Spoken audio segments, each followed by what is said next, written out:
ที่ติดตามรับฟังรายการสารธรรมยามบ่ายเสียงธรรมยามบ่ายซึ่งบ่ายวันนี้เป็นบ่ายวันพฤหัสบดีที่29เดือนพฤษภาศักราชพระพุทธาได้2568พระวษาวันนี้พบปะกับอาตมาภาพ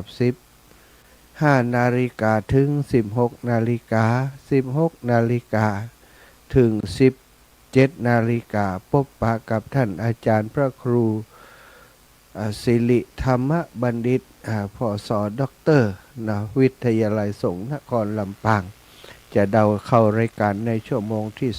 2ชั่วโมงนี้พบปะกับอาตมาก่อนปันกันคนละ1ชั่วโมงก็ขอบคุณสถานีวิทยุที่รับสัญญาณเสียงจากตังสถานีวิทยุหลักที่ออกอากาศอยู่ก็คือสถานีวิทยุ 106.5 ศูนย์เมกะเฮิรตซ์สถานีวิทยุวิทยาลัยสงฆ์นครลำปางตั้งขึ้นสีขาวก็มีหลายสถานีสถานีวิทยุ 104.5 ศูนย์เมกะเฮิรตซ์วัดฝายหินโดยเมตตาครูบาอาจารย์พระครูสมุวิสุวัตรวรกิจโจได้เมตตาเชื่อมสัญญาณส่งไปในพื้นที่อำเภอเมืองอำเภอหางดงอำเภอสารปีอำเภอดอยสะเก็ดสันกำแพงปุ่นไปถึงแม่แตงไปถึงแม่แตงแม่ริมสถานีวิทยุของเราแล้วก็สถานีวิทยุเพื่อศาสนาเพื่อเผยแผ่พระพุทธศาสนาวัดหนองกาย2 คลื่นก็รับสัญญาณอยู่ตังเมืองฝางก็100.25 สถานีวิทยุคณะสงฆ์อำเภอฝางรับสัญญาณไปออกอากาศตังเมืองฝางก็ขอขอบคุณผู้มีส่วนเกี่ยวข้องทุกคนทุกท่านที่ได้เป็นเครือข่ายเชื่อมร้อยส่งรายการของสถานีวิทยุรายการธรรมะไปส่งถึงบ้านถึงจองของศรัทธาญาติโยมทั้งหลายอยู่ในขณะนี้ขอขอบคุณเป็นอย่างสูงถ้าจัดรายการอยู่ที่นี่ออกอากาศไป 106.50 เมกะเฮิรตซ์ก็เฉพาะในอำเภอเมืองอำเภอแม่เมาะอำเภอเกาะคาอำเภอห้างชัดอำเภอศพปราบเสริมงามโดยบริเวณอำเภอห้างชัดไกลๆแม่เมาะนี่แต่ว่าอำเภอไกลๆก็บ่ได้ยินสถาก็ได้อาศัยเครือข่ายของสถานีที่เชื่อมร้อยรับสัญญาณไปโดยกันอยู่ในขณะนี้ส่งสัญญาณไปในทุกภูมิภาคพื้นที่ไกลๆถ้ามีสถานีต้นทางรับสัญญาณไปก็สามารถส่งไปได้เกือบทุกที่ทุกแห่งปัจจุบันนี้เทคโนโลยีก็เจริญสถานีวิทยุต่างๆก็ออกอากาศทางออนไลน์ก็มีอย่างติออกอากาศอยู่นี้ก็ใช้วิธีออกอากาศทางออนไลน์ทางเฟซบุ๊กทางไลน์แล้วก็ทางลิงก์ ทำให้คนจัดรายการ ก็สะดวกในการจัดรายการไม่จำเป็นต้องเดินทางไปที่สถานีแต่อย่างใดจัดอยู่ในที่พักในสำนักงานก็ไปถึงสถานีโดยการส่งลิงก์ไปโดยการรับลิงก์ไปเป็นทอดขอบคุณทุกคนทุกท่านขอบคุณเจ้าหน้าที่ช่างเทคนิคของสถานีคลื่นสีขาวน้องเจที่ควบคุมดูแลรายการอยู่อาลาสถาพบปะกันวันนี้อาตมาภาพก็คงจะนำเรื่องราวเป็นสารธรรมมาฝากมาแบ่งมาปันก่อนที่จะได้นำเรื่องราวข่าวสารงานบุญของครูบาอาจารย์ที่เพิ่นฝากประชาสัมพันธ์ไว้แจ้งให้ศรัทธาญาติโยมได้รับทราบในตอนท้ายๆของรายการศรัทธาญาติโยมอีปออีแม่ตั้งหลายในยุคนี้ในสมัยนี้คนเฮาเปิ้นเรียกว่าอยู่ในช่วงที่ศีลธรรมจริยธรรมต่างๆได้เสื่อมโทรมลงไปเป็นอย่างนักหนาอย่างมากคนปัจจุบันนี้บ่ค่อยมีศีลบ่ค่อยมีธรรมพอศีลธรรมมันบ่มีสิ่งที่เป็น ความอิจฉาริษยาการโคดการโกงยังศรัทธาก็เกิดขึ้นทุกย่อมยากคนโคดโกงอยู่มีในทุกรูปแบบมาในทุกรูปแบบบอกว่าจะเป็นการโฆษณาประชาสัมพันธ์ชวนเชื่อหรือว่าแม้กระทั่ง18มงกุฎที่เดินไปทางไปถึงบ้านถึงจองไปหวานล้อมเรื่องโน้นเรื่องนี้ต่างๆนะศรัทธาประกาศขายที่ดินมันก็ไปจุเปิ่นว่าจะมาซื้อที่ดินนะเอาสตางค์มาซื้อตรงนี้จะไปขายตรงนั้นขายตรงนั้นใดแล้วจะมาซื้อตรงนี้นี่มาดูที่ดินไว้เปิงใจที่ดินว่าอันเดี๋ยวแต่ว่าจะไปขายตรงปุ้นก่อนตรงนู้นจะได้ขายต่ออันนะศรัทธาญาติโยมมันหลอกมันลวง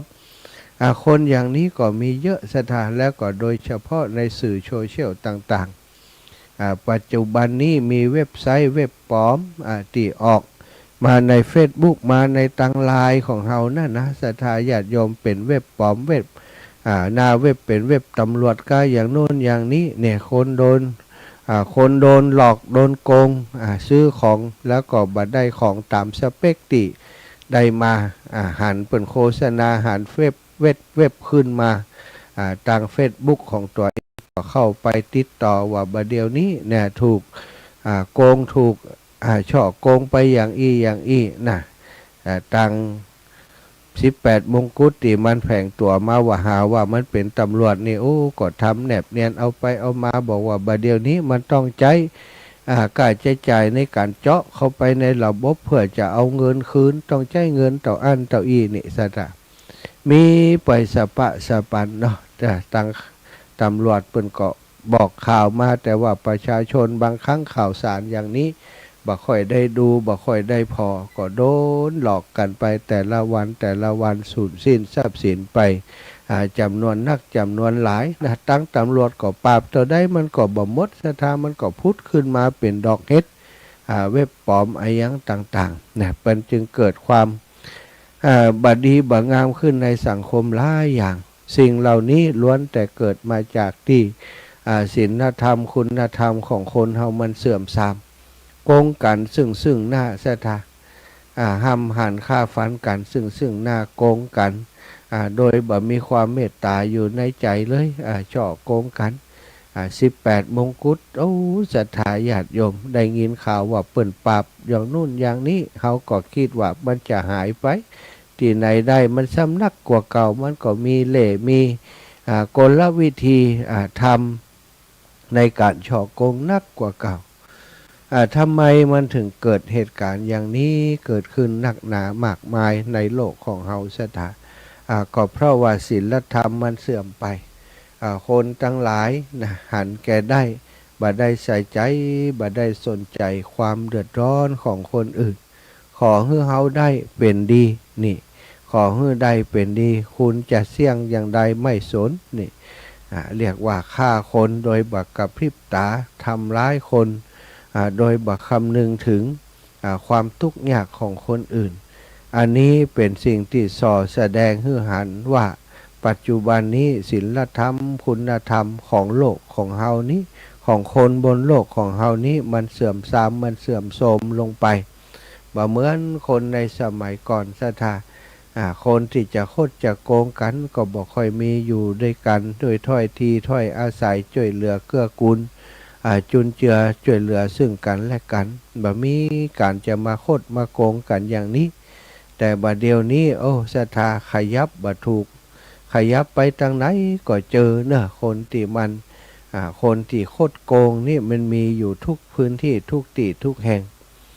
อีปออีแม่เล่น Facebook เล่นไลน์เล่นอะไรยังต่างๆก็ขอให้ระมัดระวังเพราะว่าคนกลุ่มนี้มันแฝงตัวมามันเป็นมิจฉาชีพมันแฝงตัวมาอยู่ในโทรศัพท์ของเฮาเนี่ยศรัทธาญาติโยมสมัครเป็นเปื่อนเฮามันมาตั้งใดบ่ฮู้นะมันก็สมัครมาเป็นเปื่อนอ้างเรื่องโน้นเรื่องนี้คุณโชคดีเนอแน่จะได้รับอันโน้นอันนี้นะจ่ายสตางค์ให้เต้าอี้จะได้ของสิ่งนี้ไปบางคนหลงเชื่อใจไปแล้วเดี๋ยวจ่ายอันนี้ไปแล้วต้องมีจ่ายกะอันนั้นแหมน้อยเนอจ่ายเข้าไป เพิ่มขึ้นมาแหมอันนี้แหมน้อยอันนี้แหมน้อยเอาไปเอามาโอ้จ่ายเงินไปงงเลยเอ้ามันจ่ายไอ้อย่างนักหนาไหนว่าฟรีไหนว่านี้ศรัทธามันจะมีพวกนี้ขึ้นมาเยอะมาหลอกลวงมาทำให้หมู่เฮาตั้งหลายเดือดร้อนสาเหตุที่มันเป็นมีท่านอาจารย์ใหญ่ท่านพุทธทาสภิกขุบอกว่าถ้าศีลธรรมบักกลับมาโลกาจะพินาศปัจจุบันนี้นะกรรมอู่ของท่านอาจารย์กินเวลาร่วม100 ปีแล้วสถานับถึงวันนี้ปัจจุบันนี้ยิ่งหันได้ชัดว่าถ้าศีลธรรมบักกลับมาโลกาพินาศแน่นอนการรบราฆ่าฟันกันแย่งชิงกันโดยวิธีการต่างๆก็เกิดขึ้นนักหนามากมายในวงการแต่ละวงการก็มีคนที่บดีแอบแฝงเข้าไปอยู่บอกว่าจะเป็นวงการตั้งการเมืองซึ่งเฮาฮู้กันดีว่าการเมืองนั้นบ่มีมิตรแท้บ่มีศัตรูถาวรการเมืองนั้นมีแต่โกงแต่กินกันนะแต่ก่อนเปิ่นว่าอย่างนั้นแต่ปัจจุบันนี้ยิ่งกว่านั้นศรัทธาญาติโยมเข้ามาเป็นนักการเมืองแล้วนะประชาชนหวังจะเปิ่งจะอิงเอาไปเอามาบ่ใจอันสักกับไปทำความเดือดร้อนเพิ่มขึ้นมาแหมหนีภาษีโกงภาษีของประชาชนเข้าไปแล้วก็เล่นเล่เพทุบายเล่นแหล่แปรธาตุกินหินกินทรายกินกรวดกินดินกันนะเป็นเรื่องปกติของการเมืองเราจะหันเรื่องราวต่างๆที่ปรากฏเกิดขึ้นตึกสำนักงานสตง.ถล่มสถาเป็นเรื่องการเมืองเป็นเรื่องของการโกงกันเป็นทอดนะคนบ่มีคุณธรรมไปจ้อมกันอยู่หั่นตั้งแต่ฝ่ายนโยบายตั้งแต่ฝ่ายที่รับเหมาตั้งแต่ทุกส่วนเลยสถากินกันเป็นทอดเมื่อต้องการกินก็ต้องลดสเปคลดวัสดุก่อสร้างลดลงไปซึ่งมันก็ลดลงไปเมื่อวัตถุดิบในการทำการก่อสร้างมันบัดตรงปกบัดตรงสเปคตรงแบบที่เขียนไว้มันก็สุดท้ายเหตุการณ์ที่เกิดขึ้นนั้นเป็นสิ่งที่ปรากฏเป็นประจักษ์พยานยืนยันให้เฮาหันว่านี่คือยุคที่ศีลธรรมมันเสื่อมคุณธรรมมันเสื่อม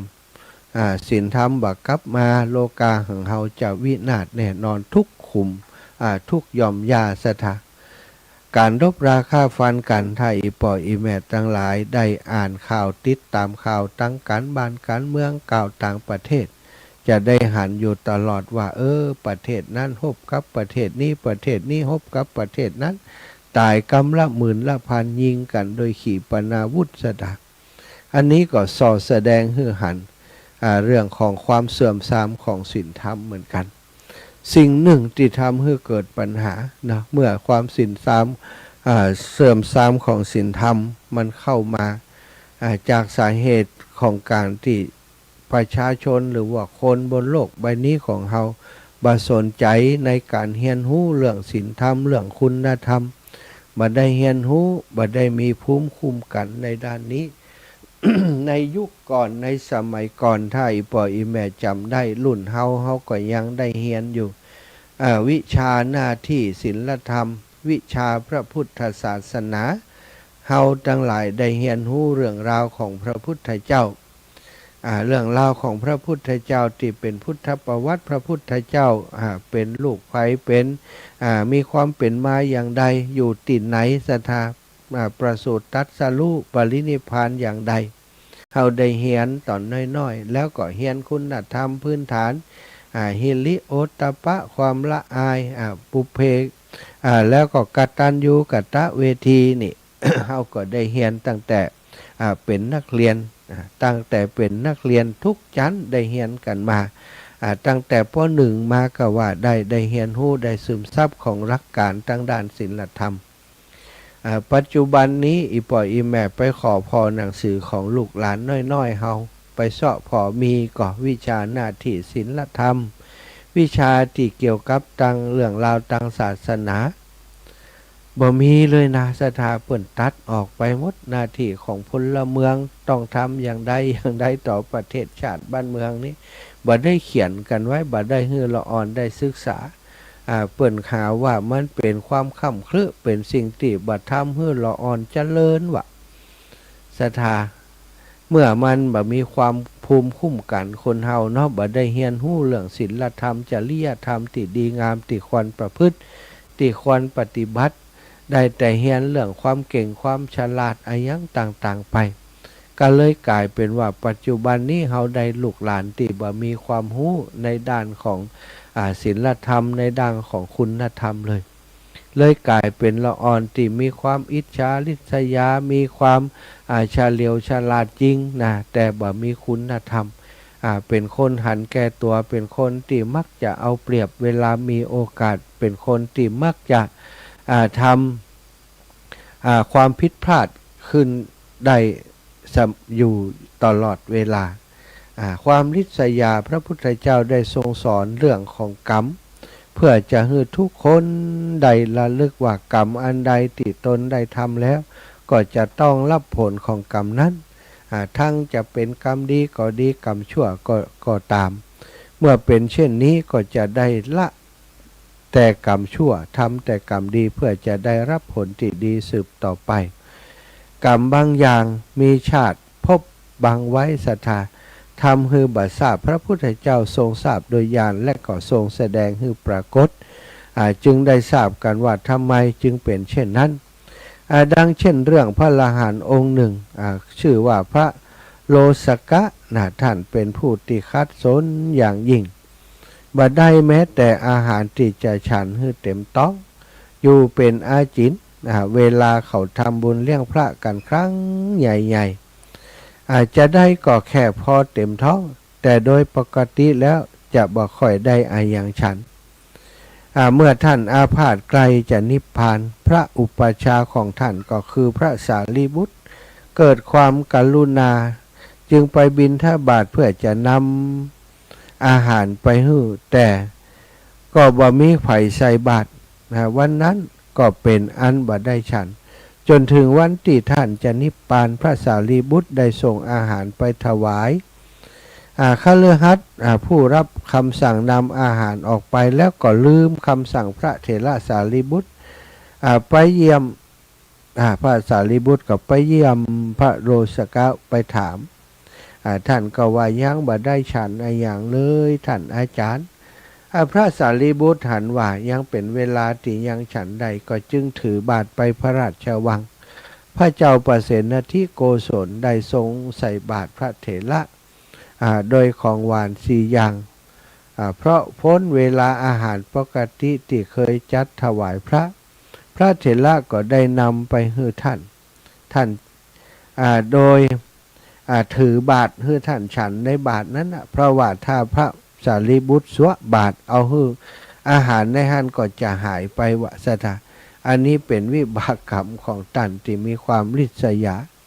อันนี้เรื่องราวอย่างนี้นี่มันมีไผมาสอนให้ลูกให้หลาน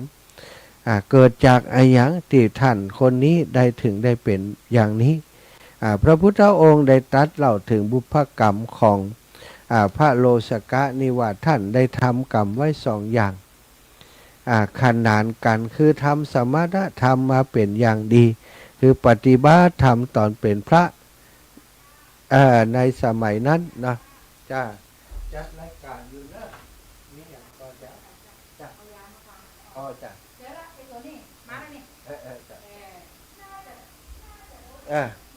จ้าจัดรายการอยู่นะขออนุญาตครับเห็นกิริยาท่านจริงๆแล้วแต่เดิมก็เป็นคนดีนะมีกรรม2 อย่างขนานกันเป็นคนดีทำสมณธรรมมาเป็นอย่างดีกับอีกอย่างหนึ่งก็คือเกิดความริษยาขึ้นก็คือว่าเมื่อท่านเป็นภิกษุในครั้งนั้นได้ภาคเพียรปฏิบัติอย่างดีอย่างยิ่งมีผู้มีทรัพย์คนหนึ่งได้มาอุปถากท่านเป็นประจำต่อมามีพระอรหันต์องค์หนึ่งเดินทางมาพักตัวตั้นเดินทางมาจากต่างที่ต่างถิ่นมาขอภาคโดยติหันอุปถากประจำหันกริยาของพระภิกษุที่มาจากต่างถิ่นซึ่งมีความสำรวมก็เกิดความเลื่อมใสจึงได้ถวายอาหารบิณฑบาต แล้วก็ได้สนทนาธรรมกับพระภิกษุอาคันตุกะนั้นแล้วก็ติดตามไปฟังธรรมที่วัดแหมแล้วก็นิมนต์ทั้งสองรูปไปรับบิณฑบาตที่บ้านของเขาในวันรุ่งขึ้นภิกษุเจ้าถิ่นหันการกระทำของอุปถากตนและการสนทนาธรรมที่ท่านอุปถากมีต่อพระเถระมีความนอบน้อมเคารพเป็นอย่างยิ่งก็เกิดความริษยาขึ้นในใจวันลุกขึ้นจึงรีบตื่นแต่เช้าใจหลังเล็บเคาะระฆัง เคาะประตูเป็นกิริยาว่าคือเป็นสัญญาณและเรียกแล้วก็รีบไปบ้านตอบคำถามของอุปถากว่าท่านรูปนั้นยังบ่ตื่นเรียกแล้วก็บ่ตื่นอุปถากฟังแล้วก็แคลงใจแต่ก็ถวายอาหารตามเคยฝ่ายพระอรหันต์รูปนั้นได้ทราบโดยญาณว่าโอ้ภิกษุรูปนี้นี่มีความริษยาเกิดขึ้นบ่อยากจะฮือเฮาอยู่ที่นี่กลัวว่าอันอุปถากนี่จะมาเคารพนับถือเฮามากกว่าเขากลัวว่าภิกษุรูปนี้จะเป็นอันตรายมีบาปมีกรรมนักหนากว่านี้โดยความที่ท่านเจ้าเป็นพระอรหันต์สถา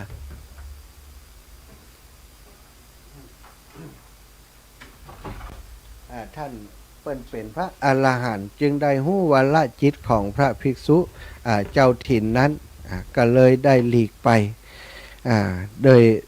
ลยได้หลีกไปภิกษุอาคันตุกะภิกษุเจ้าของถิ่นนั้นเมื่อไปฉันอาหารเรียบร้อยกลับมานาสถาก็ได้เอาอาหารที่อุปถากฝากมานั้นเปิดเอาอาหารฝากมาแกก็เอาไปเททิ้งเหียประโยชน์อะไรอย่างด้วยการบริโภคอาหารเหล่านี้ของภิกษุรูปนั้นเลยเอาไปเททิ้ง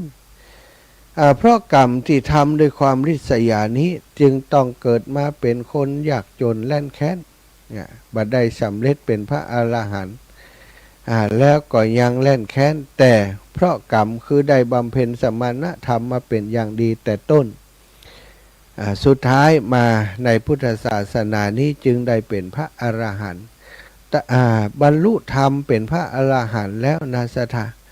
ก็ยังได้มาวิบากกรรมที่มีความริษยาต่อพระอรหันต์ในอดีตชาตินั้นก็ยังตีตามท่านทำให้ท่านได้มีความลำบากในการหาอาหารในการหาอาหารภิกขาจารย์ต่างๆเพราะในอดีตชาติได้ทำสิ่งเหล่านี้โดยความริษยาต่อพระอรหันต์ที่เปิ่นมาพักโดยติวัดของตัวเองนั้นเรื่องนี้เป็นคติสอนใจว่าความริษยามีโทษมากถ้าริษยาท่านผู้ทรงคุณสูงก็ยิ่งมีโทษมหันต์ดังเช่นเรื่องพระเถระผู้นี้ซึ่งมีประวัติเล่าเบื้องต้นว่าพอถือปฏิสนธิในครรภ์มารดาตระกูลที่เกิดมาก็ยากจนเกิดมาแล้วก็ยิ่งขัดสนต้องเป็นคนขอทานจนได้พบพระสารีบุตรท่านมีเมตตาอุปการะคือบวชเนรแล้วคือบวชเป็นพระแต่ก็ได้สำเร็จผลที่สุด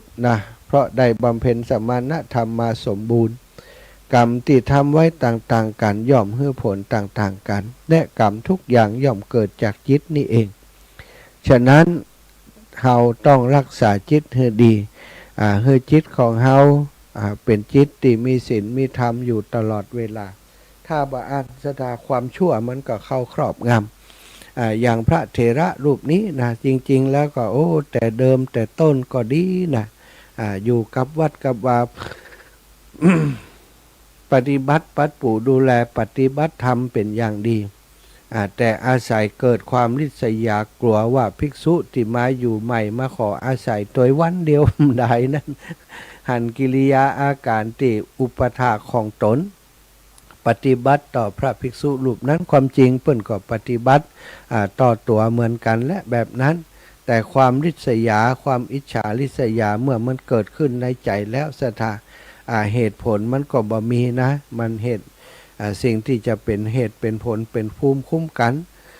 มันเกิดบัดตันสติมันมาบัดตันมันก็เลยกลายเป็น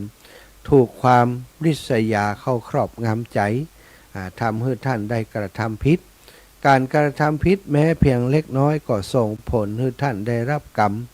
อย่างนักหน่วงมหาศาลก็เนื่องจากว่าคนที่เปิ่นไปริษยานั้นบ่ใช่คนปกติศรัทธาเป็นพระภิกษุผู้มีศีลแล้วก็เป็นพระอรหันต์โดยท่านที่แรกท่านบ่ฮู้พอกลับมาไปพอที่พักของพระอรหันต์รูปนั้นพระเถระรูปนั้นเปิ่นบ่อยู่แล้วแสดงว่าเปิ่นฮู้วาระจิตของเฮาเนี่ยพอฮู้อย่างอันก็เกิดความสลดใจได้ขอขมาต่อท่านแต่ว่าท่านก็บ่ได้อยู่ตรงนั้นแล้ว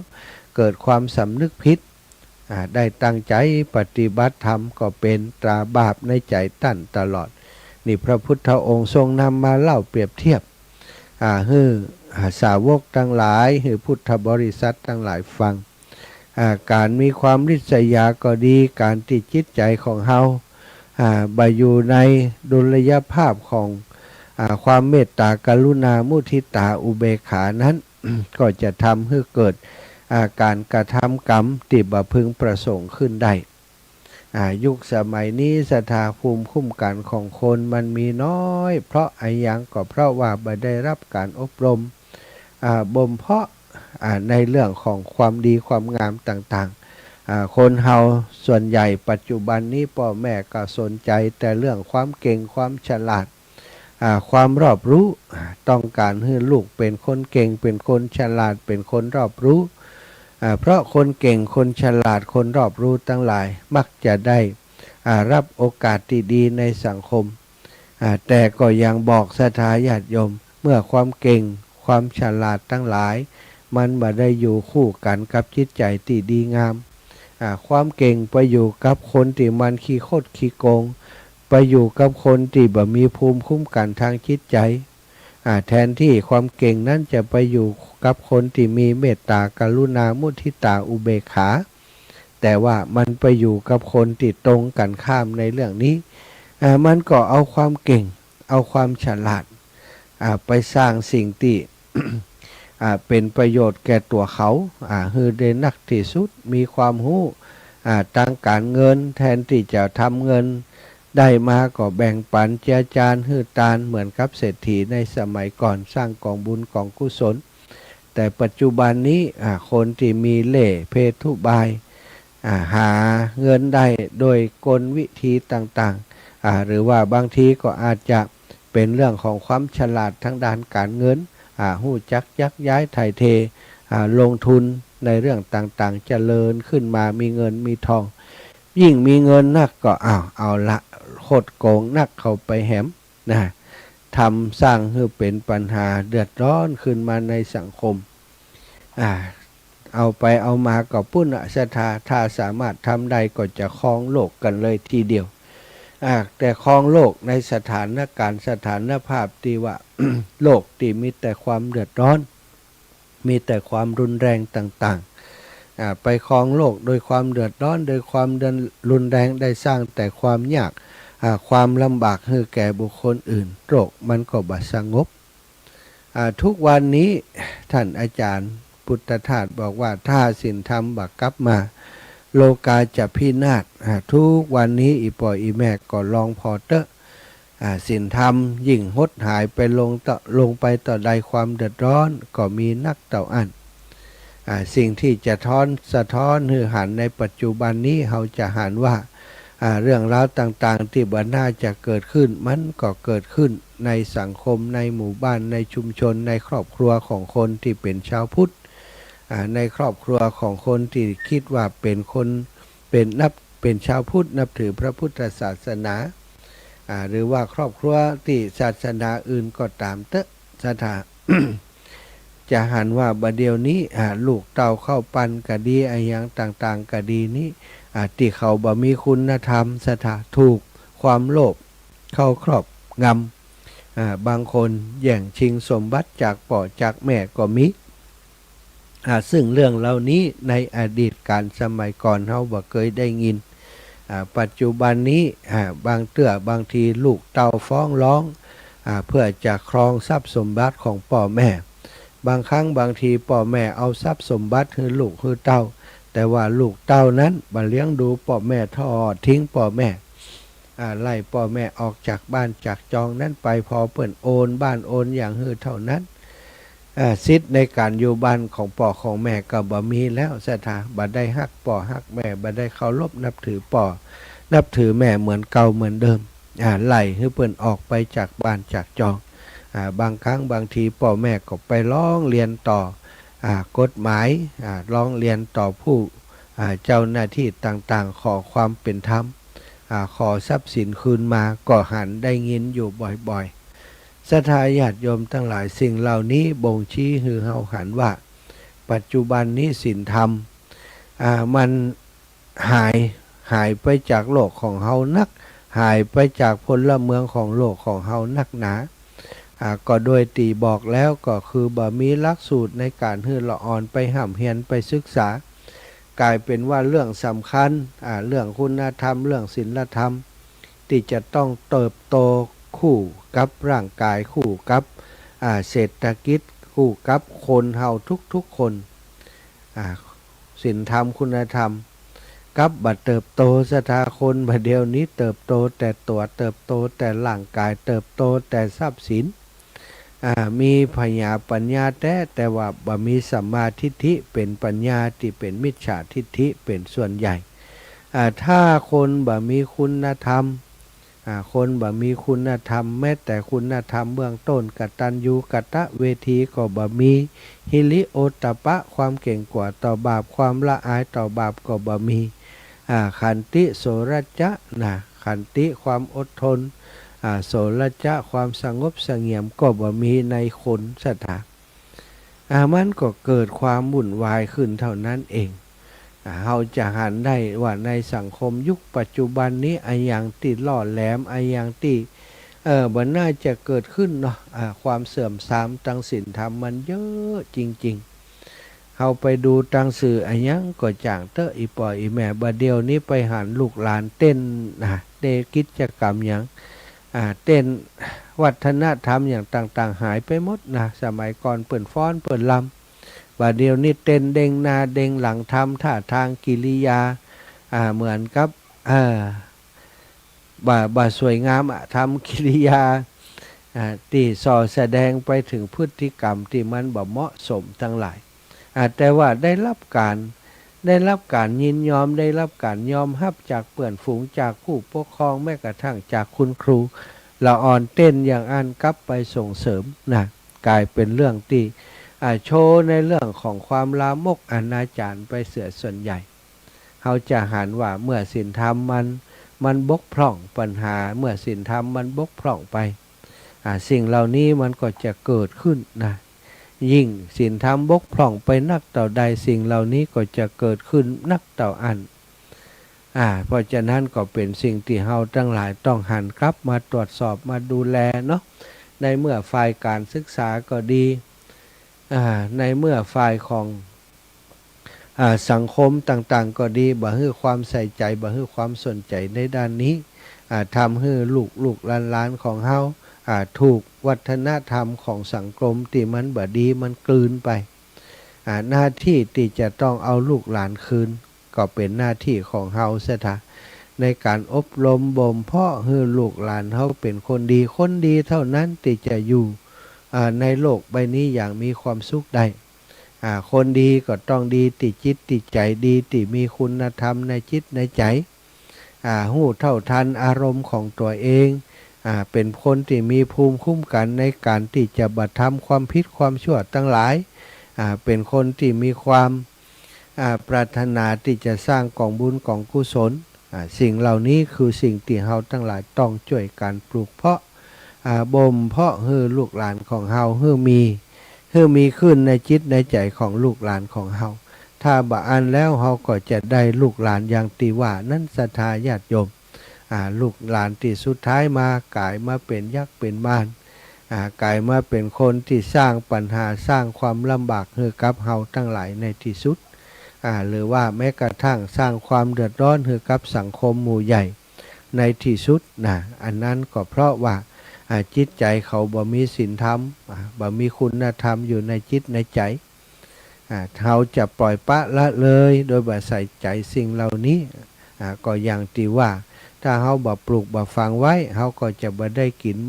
กินผลของมันเขาปลูกฝังสิ่งดีๆให้กับลูกกับหลานเมื่อลูกหลานเป็นคนดีเพราะว่าเขาได้ปลูกฝังสิ่งดีๆให้เขาอนาคตไปหน้าผลที่เขาปลูกไว้ก็จะกลายเป็นได้มีลูกหลานที่ดีๆคอยอยู่เป็นเปื้อนยามเฒ่ายามแก่ต่อไปเนาะอันนี้ฝากไว้เพราะว่าหันข่าวสารต่างๆหันเรื่องราวต่างๆที่เกิดขึ้นตามสื่อต่างๆในสังคมที่เฮาได้อ่านได้ผ่านได้หู้ได้หันมาเป็นห่วงเยาวชนเป็นห่วงลูกหลานในยุคสมัยนี้แล้วก็เป็นห่วงคนประชาชนในยุคสมัยนี้ทุกวงการมีแต่คนทุจริตอยู่นักสถาด้วยความที่เขาเป็นผู้ที่ปล่อยจิตปล่อยใจให้ห่างไกลจากคุณธรรมห่างไกลศีลธรรมบ่มีภูมิคุ้มกันถ้าเปิ่นถ้าจะบอกก็คือบ่มีภูมิคุ้มกันบ่มีวัคซีนป้องกันความโลภความโกรธความหลงมันมาชักมาชวนความอิจฉาริษยามาชักมาชวนเฮาก็ลุยไปโดยมันกลายเป็นทาสของมันแล้วก็สร้างกรรมนักเฮือตัวเก่ากว่าจะใจมดกว่าจะใจเสี่ยงอย่างพระภิกษุโรสกะปะโตเป็นถึงพระอรหันต์แล้วก็ยังกินข้าวบะอิ่มแม้แต่มื้อเดียวซะทะเพราะวิบากกรรมที่ได้มีความริษยาไว้แต่ปางก่อนนั้นเฉพาะเรื่องความริษยานะสถานอกจากความริษยาแล้วก็มีอีกหลายเรื่องที่มันจะเกิดขึ้นถ้าเราบ่มีศีลธรรมความเขียดแค้นชิงชังความโกรธความเขียดอย่างต่างๆถ้าเกิดขึ้นเราก็จะปฏิบัติตัวไปพิษทำนองของธรรมสร้างบาปสร้างอกุศลขึ้นได้หลายอย่างเหมือนกันเนาะเอาละศรัทธาเวลานี้ขออนุญาตประชาสัมพันธ์เรื่องราวข่าวสารงานบุญของครอบครัวคลื่นสีขาวสักเล็กน้อยเนอะศรัทธาก็มีศรัทธาญาติโยมอีป่อยอีแม่ตั้งหลายเปิ่นหายห้อมเพิ่มมาเนาะวันนี้มีคนแจ้งมาว่ามีคนหายหอมมาแม่สีนวลสุขเจริญเปิ่นหอมมาหอมเรื่องของเตียนหลอดเตียน60 บาทจะโอนมาทำตอนนี้ยังโอนบัตรได้เตื้ออีนะลูกหลานบายูก็โอเคเนาะมีเวลาก็อูกันโอนไปที่บัญชีของตู้ลุงแดงเลยเนอะ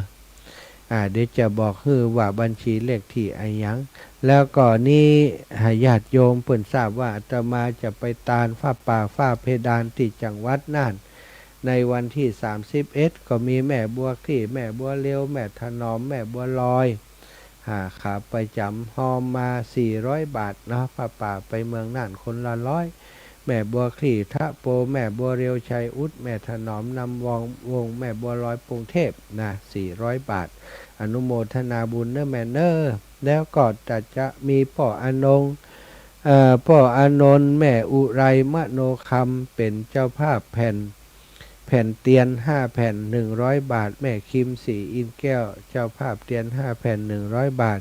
แม่สุภาพรอินศรีแผ่นเตียน5 แผ่น100 บาทคุณครูสุภาคุณครูป้อคุณบุญจบและก็ครอบครัวพี่น้องบันฟ้อนเป็นเจ้าภาพโซลาร์เซลล์แห่ม500 บาทสาธุเนอแม่สุแก้วสอนศรีนุสอนศรีลาพรศรีเตี้ยเจ้าภาพ6 แผ่นแม่บัวเย็นจันทบเตียน200 แผ่นเตียน100แล้วก็พ่ออานนท์แม่อุไรมโนคำบันตา100 บาทแล้วก็แม่สายทองธัญแก้วก็อย่างละ100 บาทแม่200 บาทแม่บุญไรพงพิงจากเมืองเป้าเนอะเรา200 บาทเหมือนกัน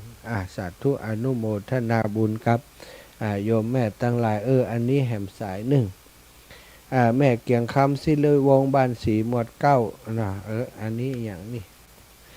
แม่เกียงคำแม่คำน้อยคำอินบุตรเกิดวันเสาร์ภาวินีคำอินบุตร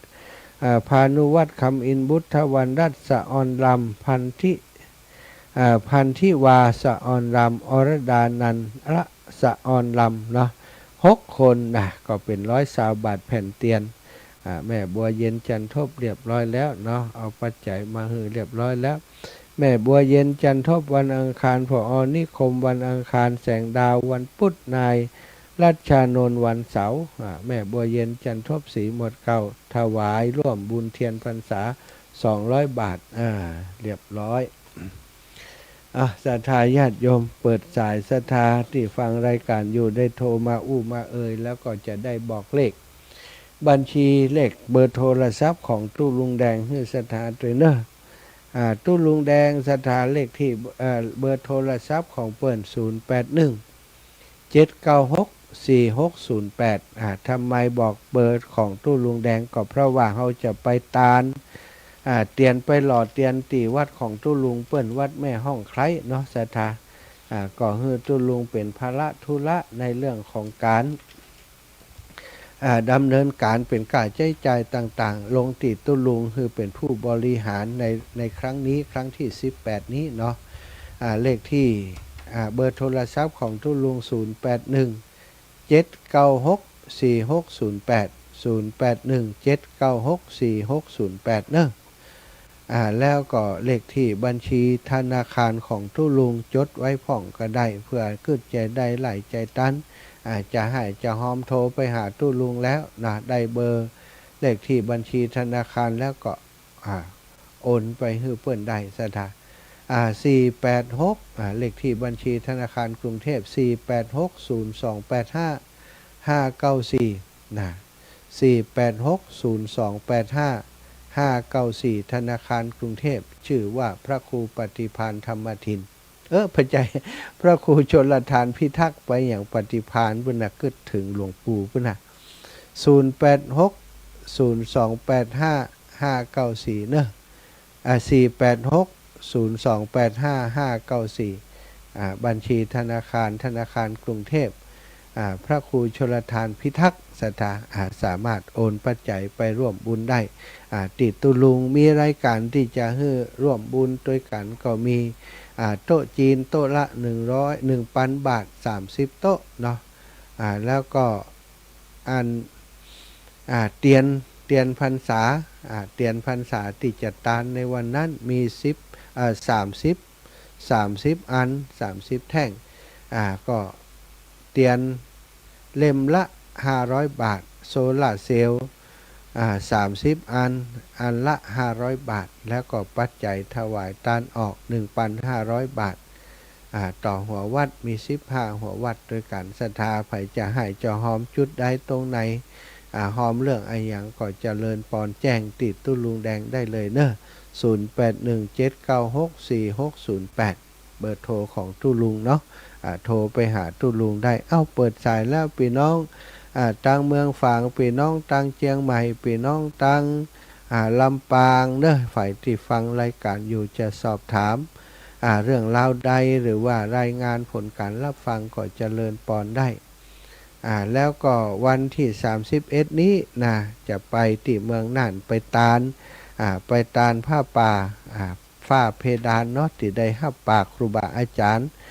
ไว้ตอนเดินธุดงค์ไปนะวัดโป่งคำสถานมีแม่เกียงคำศิริวงศ์หอมมา100 บาทแม่บัวเย็นจันทบหอมมา100 บาทรัชชานนท์จันทบ100 บาทกัญญารัตน์พงศิริกุล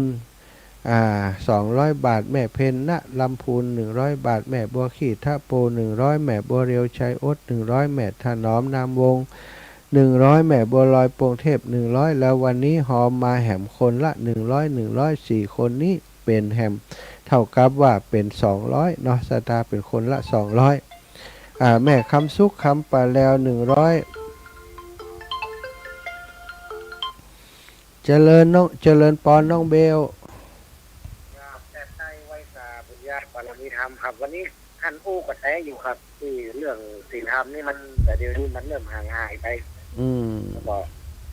กค่อยได้เคร่งครัดกันเท่าไหร่ครับแต่ก่อนนี่มันเป็นป่าเป็นวิหารกับเจ้ามีนะแต่ก่อนป่าเป็นอย่างเนี้ยครับท่านก็ มันก็จะเงียบสงบหน่อยอ่ะวันนี้เราอยู่บริสุทธิ์บานนะครับแต่มาวันนี้เข้าใจดีครับท่านกำลังใจด้วยนะครับท่านครับผมทำไว้สาธุนะครับไว้สาธุนะครับสาธุสาธุคุณโยมวัชรินทร์หรือว่าน้องเบลเนาะได้ติดตามอยู่ตลอดขอบคุณเนอะโทรมาเป็นกำลังใจซื้อเหล็กอายุหมอนสาธุอายุวันโนสุขังพลังแม่สมบูรณ์บ้านไร่ศิลาทองไว้ค่ะเจ้าตัวลูกเจ้าแม่เจ้าวันนี้เสียดเหมาะดิเจ้าเขาใจดีอยู่เข้าใจดีอยู่สินทำจะบะหมี่สินทำบักกลับมาโลกาวินาศนะอิทแต่ปัจจุบันนี้ละอ่อนก็ลึกไปเห็นแล้วคนใหญ่ก็ลึกแม่บ้องออกไปแม่ยังได้โอนเพิ่มเกียรตินะเจ้าแม่เป็นยังพร้อมเมื่อไหร่ค่อยโอนมาเจ้าสาธุเนอบุญหักษาแม่เนอเจ้าตัวลูกกำมันการคือดีมีทุกเจ้าแม่เจ้าสาธุแม่สมบูรณ์วงแสนบ้านไร่ศิลาทองติดตามฟังอยู่ประจำเนาะขอบคุณศรัทธาญาติโยมพี่น้องตั้งเชียงใหม่โลวันนี้ถ่ายทอดไอ้ยังก้าเชียงใหม่ เชียงใหม่แม่สีนวลแม่นวลยอดคำปันฟังอยู่กอแม่นวลยอดคำปันแม่ไลต่างถิ่นเจริญปอนเจ้าไปเอาเมืองน่านด้วยกันบ่ไปนั่นมาหับคนไปกะเดี๋ยวจะไปหับมานอนเท่น่ะไปมาหับก็ไปแน่นอนเต้นะมาโชมไปแน่นะแน่ก่อนนั้นมาแล้วนะเดี๋ยววันผูกให้เบิ่มไปหับกันมาเลยไม่อยู่ไหนเนาะไปวันที่31กะวันผูกไปหับมานอนเถอะนอนที่ไหนจ้าแม่น้อยกลับมานอนเถอะแม่น้อยมานอนทันแหละมาถอดอย่าไปก่อแม่ถอดจินโอ้ไม่อย่าไปไม่ไหวเจ็บเอวโอ้ยวันนั้นนอนนั่นกี่คืนเจาะคืนเดียวคิดถึงลูกสาวปิกไปจ้อยแห่งบ้านถามว่าจะเมียก็วันนี้ว่าเมียอย่างน้องก็ลูกมาเนี่ยเอามาอู้กันนี่จะเดินไปสักเจ้าสาธุแล้วเกิดหายแล้วก็ดีขึ้นแม่ดีขึ้นจ้าสาธุเด้อเดี๋ยวจะโทรมาหาเจ้าเจริญพรแม่ยายพรดับไปแล้วแม่ยายพรร้องว่าแดงยูทูบเบอร์เข้าพี่เขา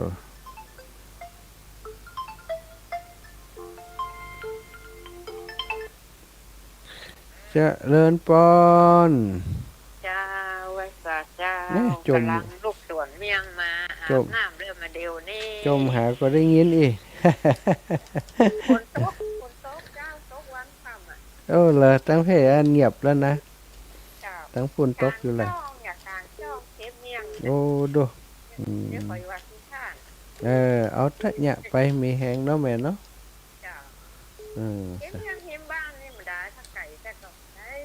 จ้าแม่จ้าแม่จะห้องผ้าปากโอยแล้วตู้ลูกเอาคุณแม่ได้ก่อนแล้วก็วันได้กัน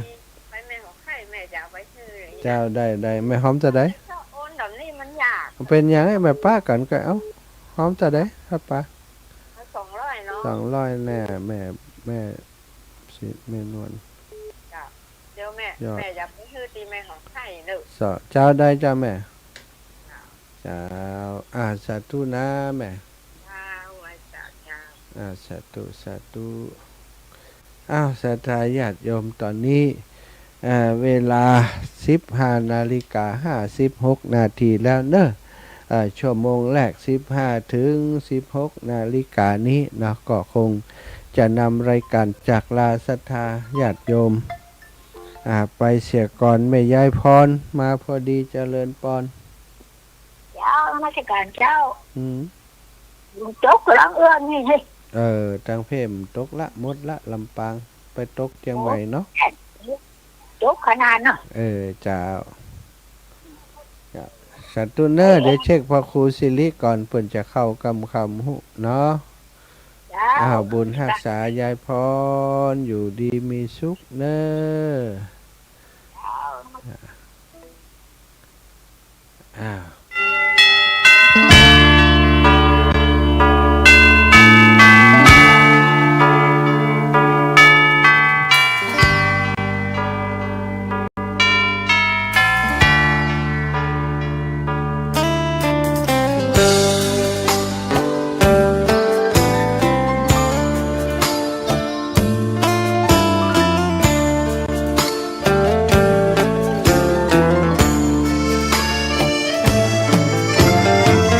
เชิญชวนทุกท่านเข้าวัดเข้าวา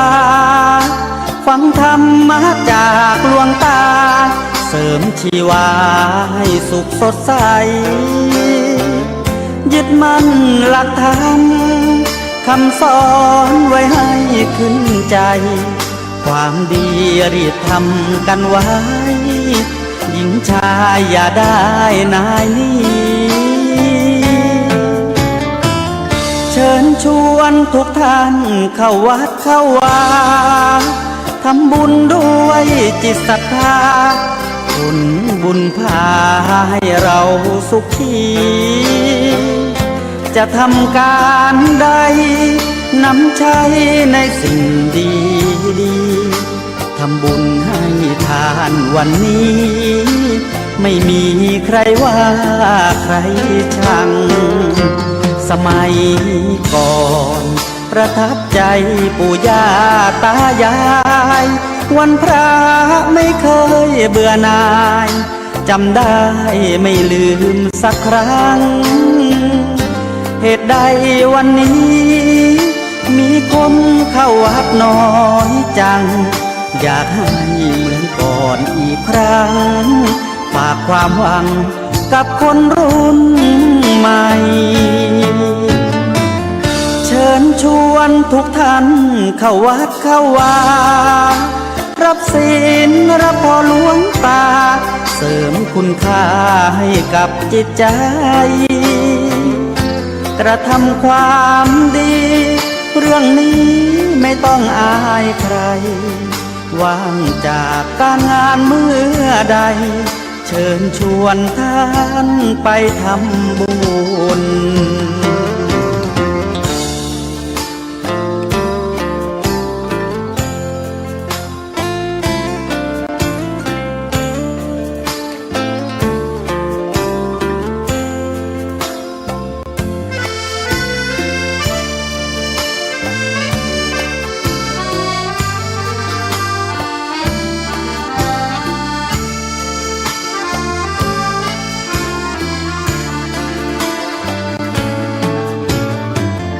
เชิญชวนทุกท่าน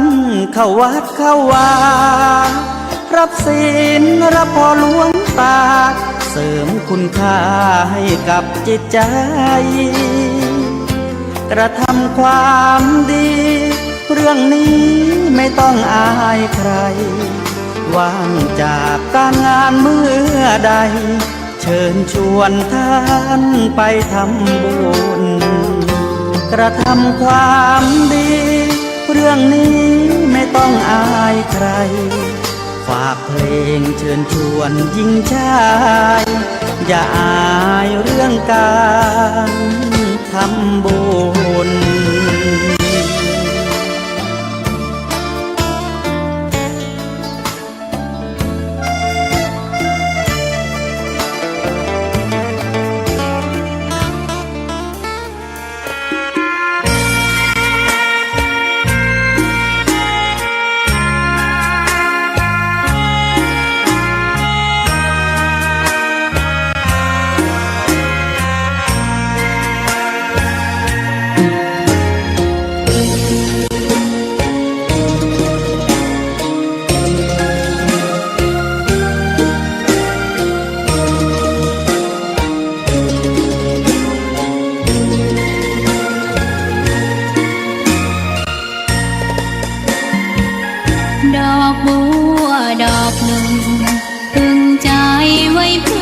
บูชา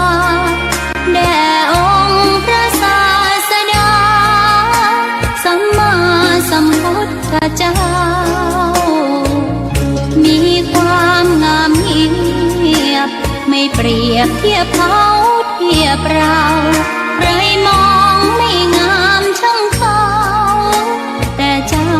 ก็คือดอกบัวด้วยความสัตย์ซื่อยึดถือความดีเป็นหลักใครรักไม่รักก็ไม่จมปลักมองมัวเมื่อโผล่พ้นน้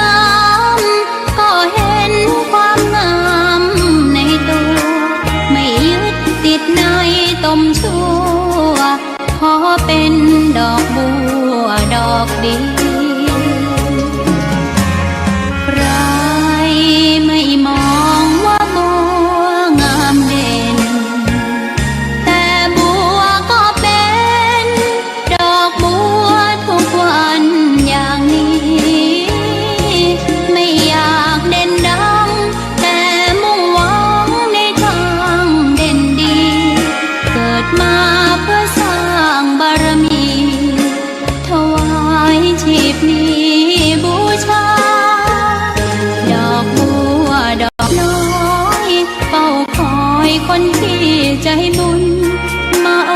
บเอื้อเกื้อกูลรู้ค่าของบุญเก็บบัวขึ้นมา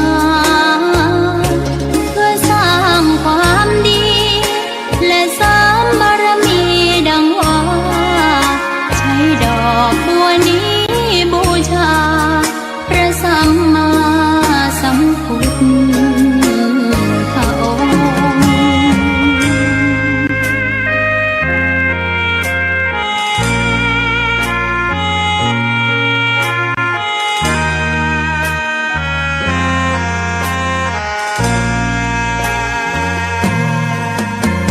ใครไม่มองว่าบัวงามเด่นแต่บัวก็เป็นดอกบัวทุกวันอย่างนี้ไม่อยากเด่นดังแต่มุ่งหวังในทางเด่นดีเกิดมาเพื่อสร้างบารมีถวายชีพนี้บูชาดอกบัวดอกน้อยเฝ้าคอยคนที่ใจบุญมาโอบเอื้อเกื้อกูลรู้ค่าของบุญเก็บบัวขึ้นมาเพื่อสร้างความดีและสร้างบารมีดังว่าใช้ดอกบัวนี้บูชาพระสัมมาสัมพุทธอง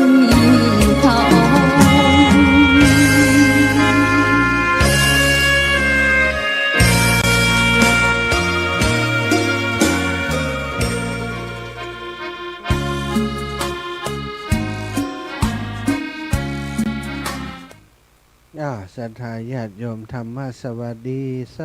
ดีกันในช่วงที่สองของรายการชั่วโมงที่สองของรายการสารธรรมยามบ่ายวันนี้เจ้าของรายการก็คือท่านพระครูสิริธรรมบัณฑิตขณะนี้กำลังนั่งประชุม กับคณะผู้บริหารของวิทยาลัยสงฆ์นครลำปางอยู่นะสถานเนื่องจากว่าวันนี้มีการประชุมใหญ่ที่มจรวิทยาลัยสงฆ์นครลำปางป่านนี้ยังบัดเสร็จเตื้อ ท่านอาจารย์ก็บอกว่าเข้าแทนผมกำเตออาจารย์บัดตันแหมเหมาะนะภาระธุระของครูบาอาจารย์นักหนาเนาะเป็นเป็นรองผู้อำนวยการฝ่ายวิชาการของวิทยาลัยสงฆ์นครลำปางเป็นสมภารเจ้าอาวาสวัดหมิ่งเมืองมูลการงานของวิทยาลัยก่อนนักนะสถานงานส่วนตัวก็หลายจึงทำให้ท่านอาจารย์บ่ค่อยสะดวกเท่าใดในเวลา ที่จะจัดรายการในแต่ละครั้งก็ต้องเช็คกันอย่างอีกวันใดท่านอาจารย์สะดวกก็คือเปิดเข้า2 ชั่วโมงไปเลยบางทีก็โอ้ท่านอาจารย์ขอชั่วโมงเดียวเถอะวันนี้ไม่ไหว ก็กลายเป็นว่าจะต้องรับผิดชอบดูแลกันอย่างนี้เนาะสถาพบปะกันชั่วโมงที่2เปลี่ยนเรื่องเปลี่ยนราวพ่องเนาะเรื่องราวที่มันนักหัวบางทีสถาญาติโยมอีป่ออีแม่ฟังรายการโอ้ท่านอาจารย์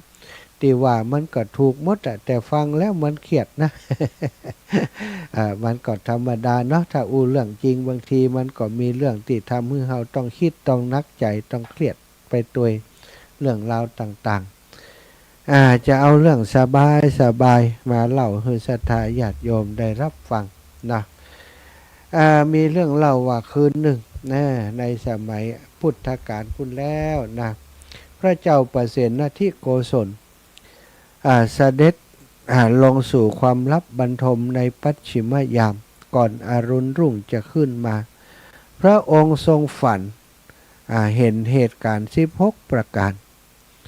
เหมือนกับเกิดขึ้นจริงๆฝันหันเหมือนกับเป็นเรื่องราวจริงจังเลยสัทธาตกพระทัยตื่นบรรทมขึ้นมาความฝันถึง16 ประการนั้นก็ชัดเจนอยู่ในห่วงคิดคำหนึ่งของพระองค์พอลุ่งสางสว่างแจ้งก็ได้ตัดเล่าเรื่องความฝันให้กับพวกพราหมณ์ปุโรหิตฟังพวกพราหมณ์ปุโรหิตทั้งหลายก็กราบทูลว่าโอ้พระสุบินเหล่านั้นมีความหมายว่าจะมีอันตราย3 อย่างเกิดขึ้นนะก็คืออันตรายแก่ราชสมบัติอย่างหนึ่ง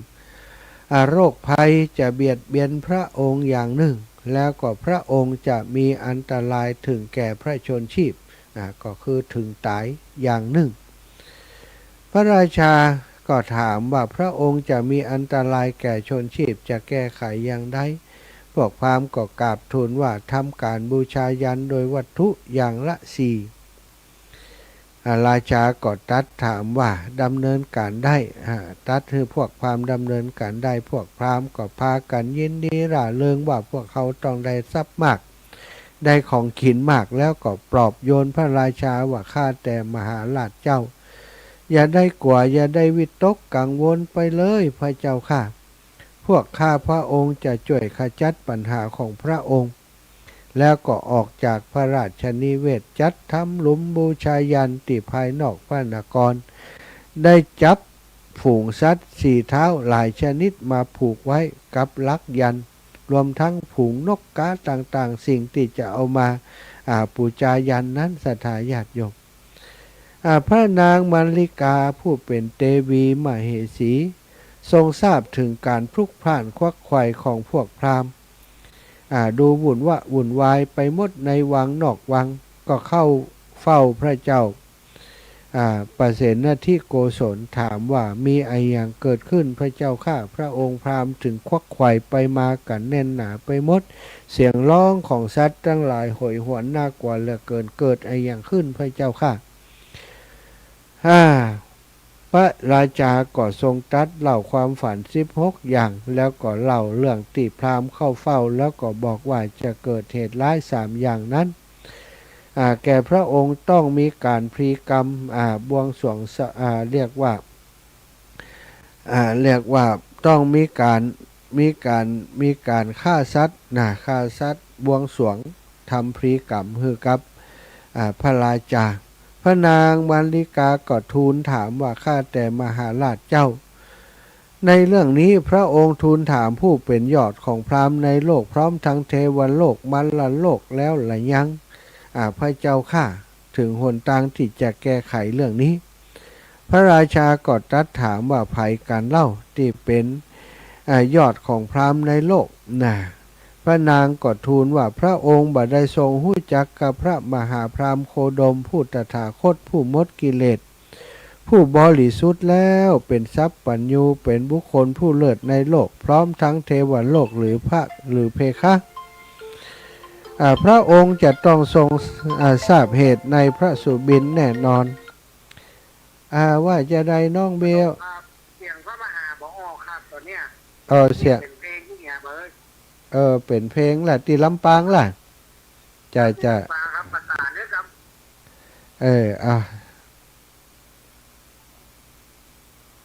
น้องนัดรับทราบด้วยสถานเนี่ยประสานกับน้องนัดกับประสานกับน้องนัดกับน้องนัดก็บ่ฮับสายตะกี้ประขานไปแล้วกับ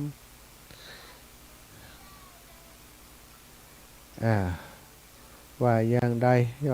ดรับสายหน่อยน้องแอมก็ประชุมอยู่เนาะแล้วน้องนัดก็ไม่รับสายอย่างใดดีเอ่ยคงจะติดงานอย่างสักอย่างแล้วน้องนัดเนอะประสานกันน้องแอมก่อนซะตาน้องแอมพัชริยาฟองจันตาพอเขาก็สัญญาณไว้ก็สัญญาณไว้ก็สัญญาณ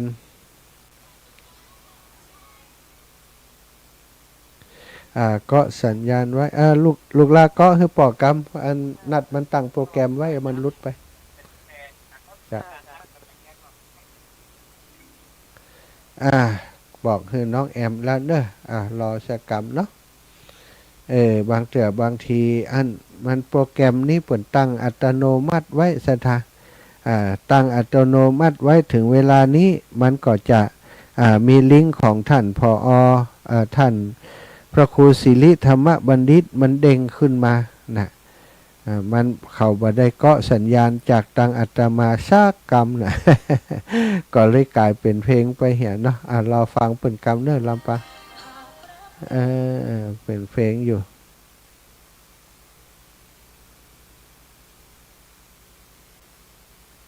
มาแล้วยังว่าได้น้องมาแล้วกะออกแล้วน้องออกแล้วลำปางตะกี้ถึงเรื่องวันนี้จะได้นำมหาสุบิน16 ข้อของพระเจ้าประเสนทิโกศลมาเล่าให้ศรัทธาฟังความเบื้องต้นได้เล่าถึงเรื่องราวที่พระเจ้าประเสนทิโกศลฝัน3 อย่างฝัน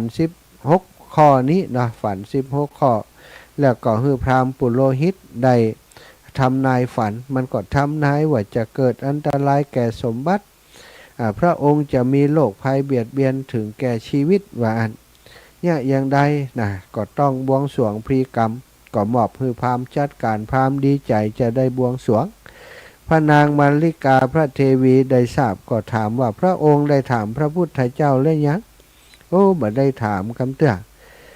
จากนั้นพระเจ้าประเสนทิโกศลก็ไปกราบพระพุทธองค์พระพุทธเจ้าแล้วก็ตรัสถามตรัสเล่าถึงพระสุบิน16 ข้อเป็นลำดับตามลำดับสถานพระสุบินความฝันข้อที่1ความฝันว่าโค4 ตัววิ่งจะชนกันม่อมฉันฝันหันโค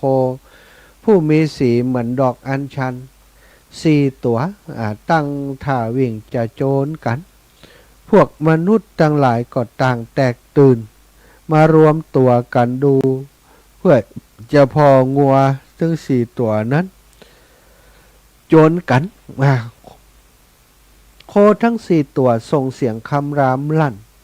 ทำท่าจะโจรกันแต่ก็บ่โจรถอยออกไปเหี่ย ทำท่าจะโจรแล้วก็โจรซะก็มาถอยออกไปเหี่ย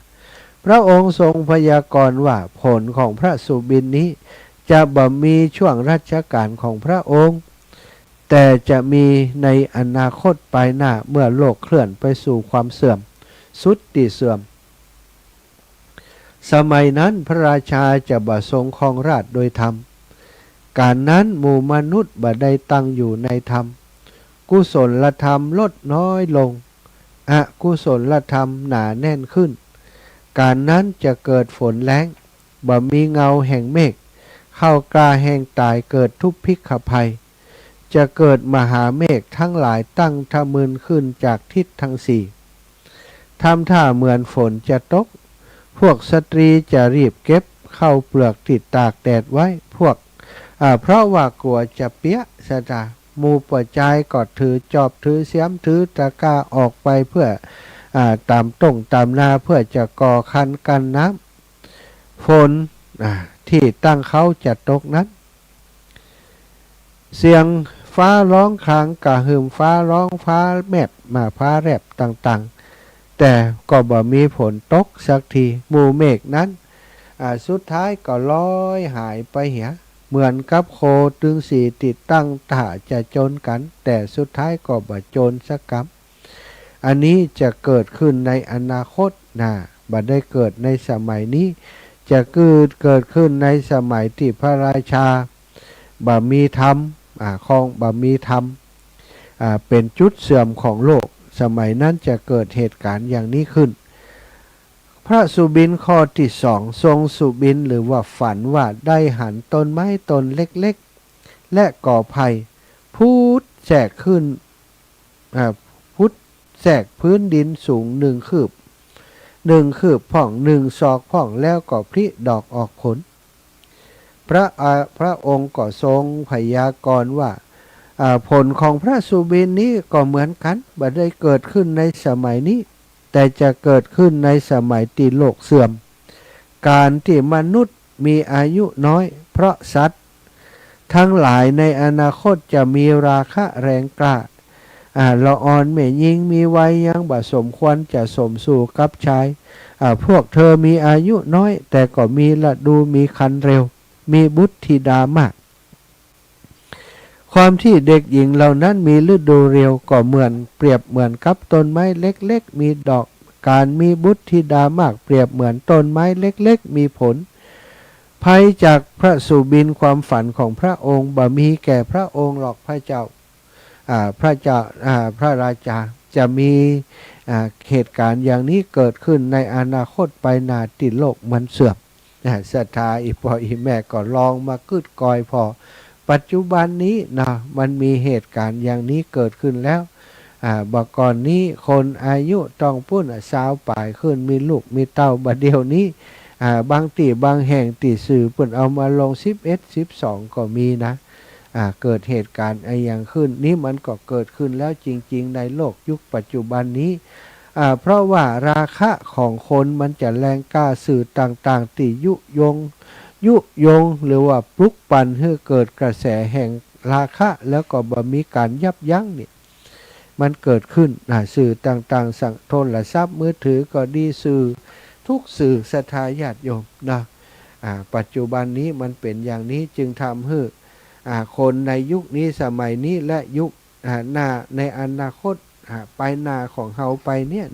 50 ปี100 ปีไปเนี่ยสิ่งเหล่านี้จะเกิดขึ้นนักตอนนี้ที่เฮาหันนี่ยังบ่นักเพียงพอเด้อวันหน้าจะนักกว่านี้ศรัทธาข้อที่3ทรงฝันไปหันแม่โคตัวใหญ่ๆพากันดื่มนมจากลูกโคที่เพิ่งเกิดในวันนั้นมันก็เป็นเรื่องแปลกถ้าอูตามความเป็นจริงนี่มันออกลูกมามันจะกินนมลูกมันที่ลูกมันเกิดในวันนี้ปกติลูกจะต้องกินนมแม่มันก่อนซะท่าที่เฮาหันทั่วไปอันนี้มันกับตลปัดเป็นอย่างมันเรื่องราวมันจะเป็นอย่างใดพระองค์ก็ทรงพยากรณ์ว่าผลของพระสุบินนี้จะมีในอนาคตเช่นกันในการที่มนุษย์ทั้งหลายละทิ้งเชษฐาปัจจายิกธรรม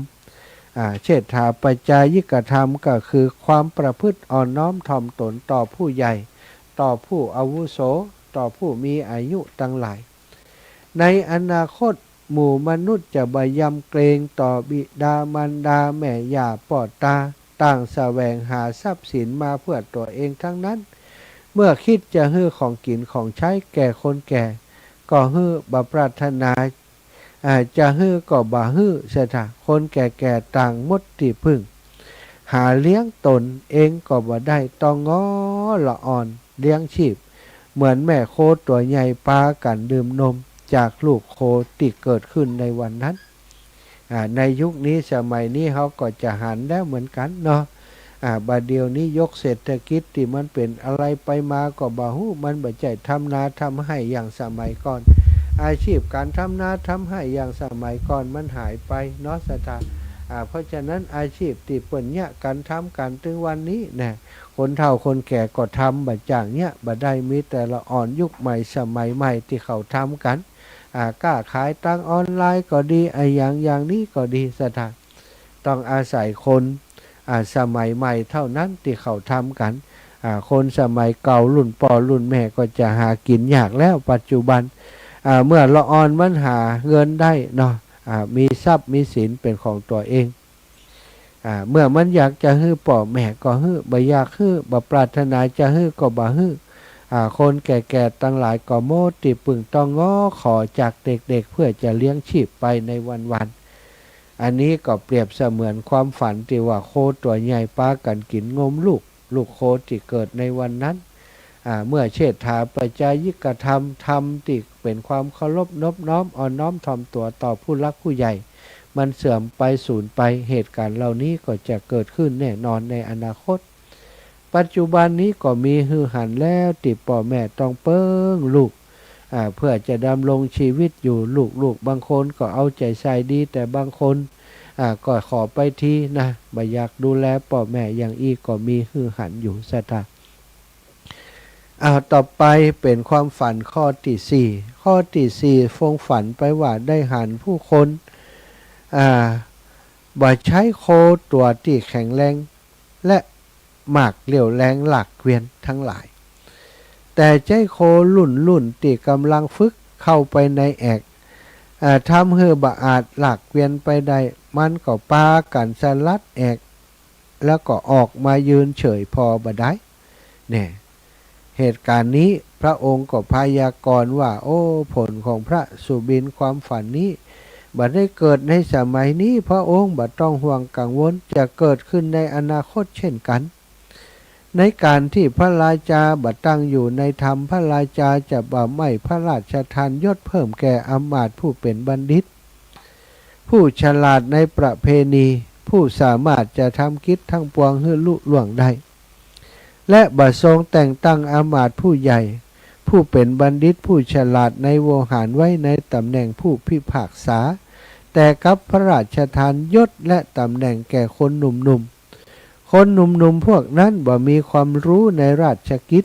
และการติควรบ่ควรทำให้บ่อาจทำหน้าที่ได้ดีละทิ้งทุละไปเหียฝ่ายอำมาตย์ที่เป็นบัณฑิตเป็นผู้ใหญ่เมื่อบ่ได้ยศแม้จะมีความรู้ความสามารถแต่คิดว่าบ่ใจเรื่องของตน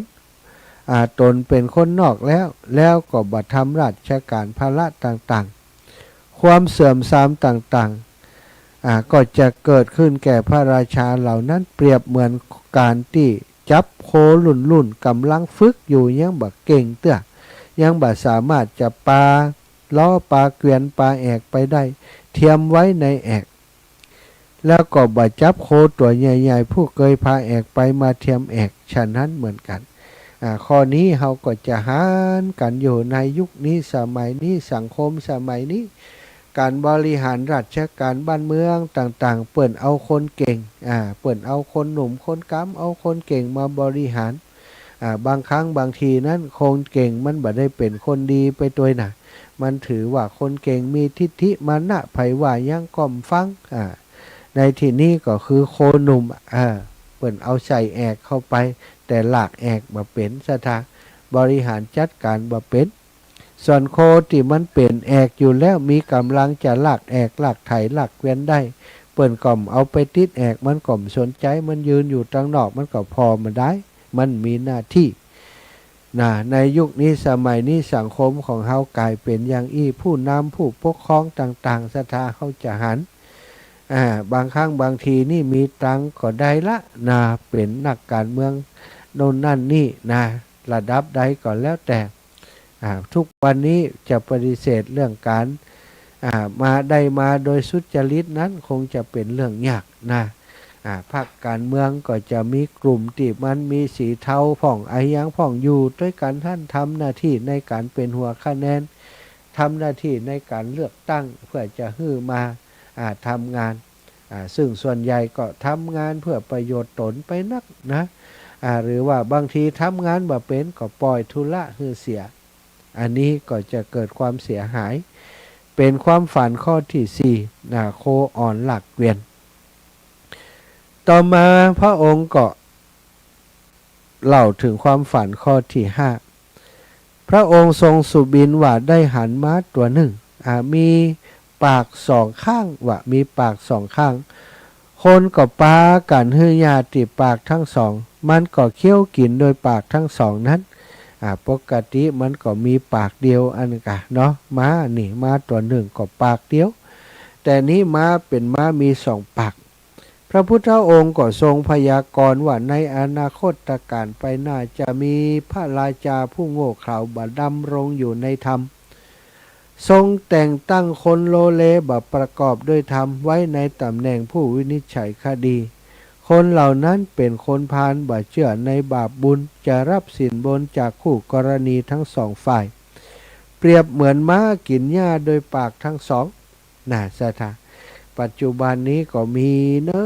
ะศรัทธาญาติโยมไปพออาตมานี่รู้สึกเหนื่อยใจกับสังคมเหมือนกันนะไปพอเนาะศรัทธาเปิ่นมีความเดือดร้อนมีคนที่เปิ่นเดือดร้อนจากการที่ถูกคอเซ็นเตอร์มันโคตรโกงก็พอดีว่าหันในเว็บในไออย่างติมันขึ้นมาใน Facebook ของเปิ่นว่าแจ้งความเสียหายตรงนี้ได้จะนำทรัพย์สินคืนมาเอาไปเอามาโดนหลอกซ้ำซ้อนไปแหมเนี่ยกลายเป็นว่าพวก call center ซ้อนมาแหมซ้อนมาเป็นตำรวจปลอมมาแหมซะท่าบางคนก็สูญทรัพย์สินไปนักหนาเพื่อจะเอาเงินคืนกลับว่าสูญจมลงไปแหมนักกว่าเดิม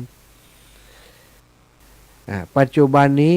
เรื่องราวอย่างอันก็มีแล้วอีกเรื่องหนึ่งก็คือบัดเดี๋ยวนี้ทนายความก็ยังกล้าผู้ค้าความเนี่ยสถาบางทีก็บอกตรงๆเนาะไว้วางใจไผบ่ได้นะผู้พิทักษ์สันติราษฎร์ก็เหมือนกันทนายความก็เหมือนกันบางครั้งบางทีนี่เอาไปเอามานี่บางคนนี่อย่างหมู่คนจีนตีเปิ่นมีคดีมีอย่างเปิ่นบอกว่าไม่อยากขึ้นลงขึ้นศาลขึ้นลงขึ้นศาลกูเจ็บอย่างเดียวเองนะเนาะทนายความก็ต้องจ่ายค่าทนายความแฮมทนายความของโจทย์ถ้าเขาเป็นโจทย์ก็เป็นทนายความโจทย์นะปรากฏว่าทนายความโจทย์กับทนายจำเลยนี่มันหู้จักกันดึงเกมไปมาเพื่อจะให้เฮาเนี่ยต้องเสียทรัพย์ให้กับพวกเขานี่นักศรัทธาญาติโยมมันจะได้มีงานจะได้มีเงินจะได้มีรายได้มาใช้จ่ายอย่างสบายเท่ากับว่ากินถึงสองฝ่ายกินถึงฝ่ายโจทย์และฝ่ายจำเลยสิ่งเหล่านี้มีฮือหันในสังคมของเราปัจจุบันนี้ศรัทธาญาติโยมก็หู้ดีเนาะแล้วก็ฝันที่6ฝันข้อที่6ทรงฝันหันผู้คนถูธาตุเอาถาดทองราคาตั้งแสนกหาปณะนำไปให้หมาจิ้งจอกตัวหนึ่งเหี่ยวใส่ถาดนั้น หมาจิ้งจอกเหี่ยวใส่ถาดทองค่ากะแสนกหาปณะศรัทธาญาติโยมถาดทองคำพระองค์ทรงพยากรณ์ว่าอันนี้ก็เหมือนกันบ่ได้เกิดในสมัยพระองค์นี้จะในเกิดขึ้นในอนาคตการ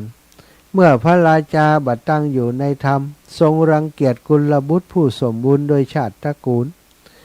บ่พระราชทานยศให้แต่พระราชทานให้แก่คนผู้บ่มีสกุลเมื่อเป็นเช่นนี้สกุลใหญ่ๆจะปากันตกยากสกุลเร็วๆจะเป็นใหญ่เมื่อสกุลดีๆตกยากคิดว่าเฮาต้องอาศัยพวกสกุลเร็วๆเลี้ยงชีวิตจึงได้ยกธิดาเป็นต้นแก่ผู้มีบ่มีสกุลนั้นการอยู่ร่วมกับคนที่บ่มีสกุลของธิดาเหล่านั้นก็จะเป็นเช่นเดียวกับถาดทองรองเหี่ยวสุนัขจิ้งจอกศรัทธาญาติโยมทุกวันนี้เนาะก็มีฮือหันนะอีป่ออีแม่ทั้งหลายเจ้าขุนมูลนายผู้หลักมากดีทั้งหลายนี่ในยุคสมัยนี้ยุคนี้สมัยนี้เนาะทำธุรกิจสู่พวกที่เรียกว่าเศรษฐีใหม่บ่ได้เนาะมันมีกลโกงมีเล่ห์เหลี่ยมต่าง ทำให้เขาไต่เต้าขึ้นมาเป็นเศรษฐีมีห้างได้สกุลผู้หลักหมากดีตั้งหลายก็ต้องมาอาศัยตระกูลแบบนี้นะตระกูลพ่อค้าที่มันกล่ำรวยขึ้นมานี้เลี้ยงชีวิตได้ยกลูกสาวฮือกับหมู่ป่อเลี้ยงเอียงคำตั้งหลายนั้นเพื่อตัวเองจะได้มีทรัพย์ใช้จ่ายบ่ขาดมืออยู่ต่อไป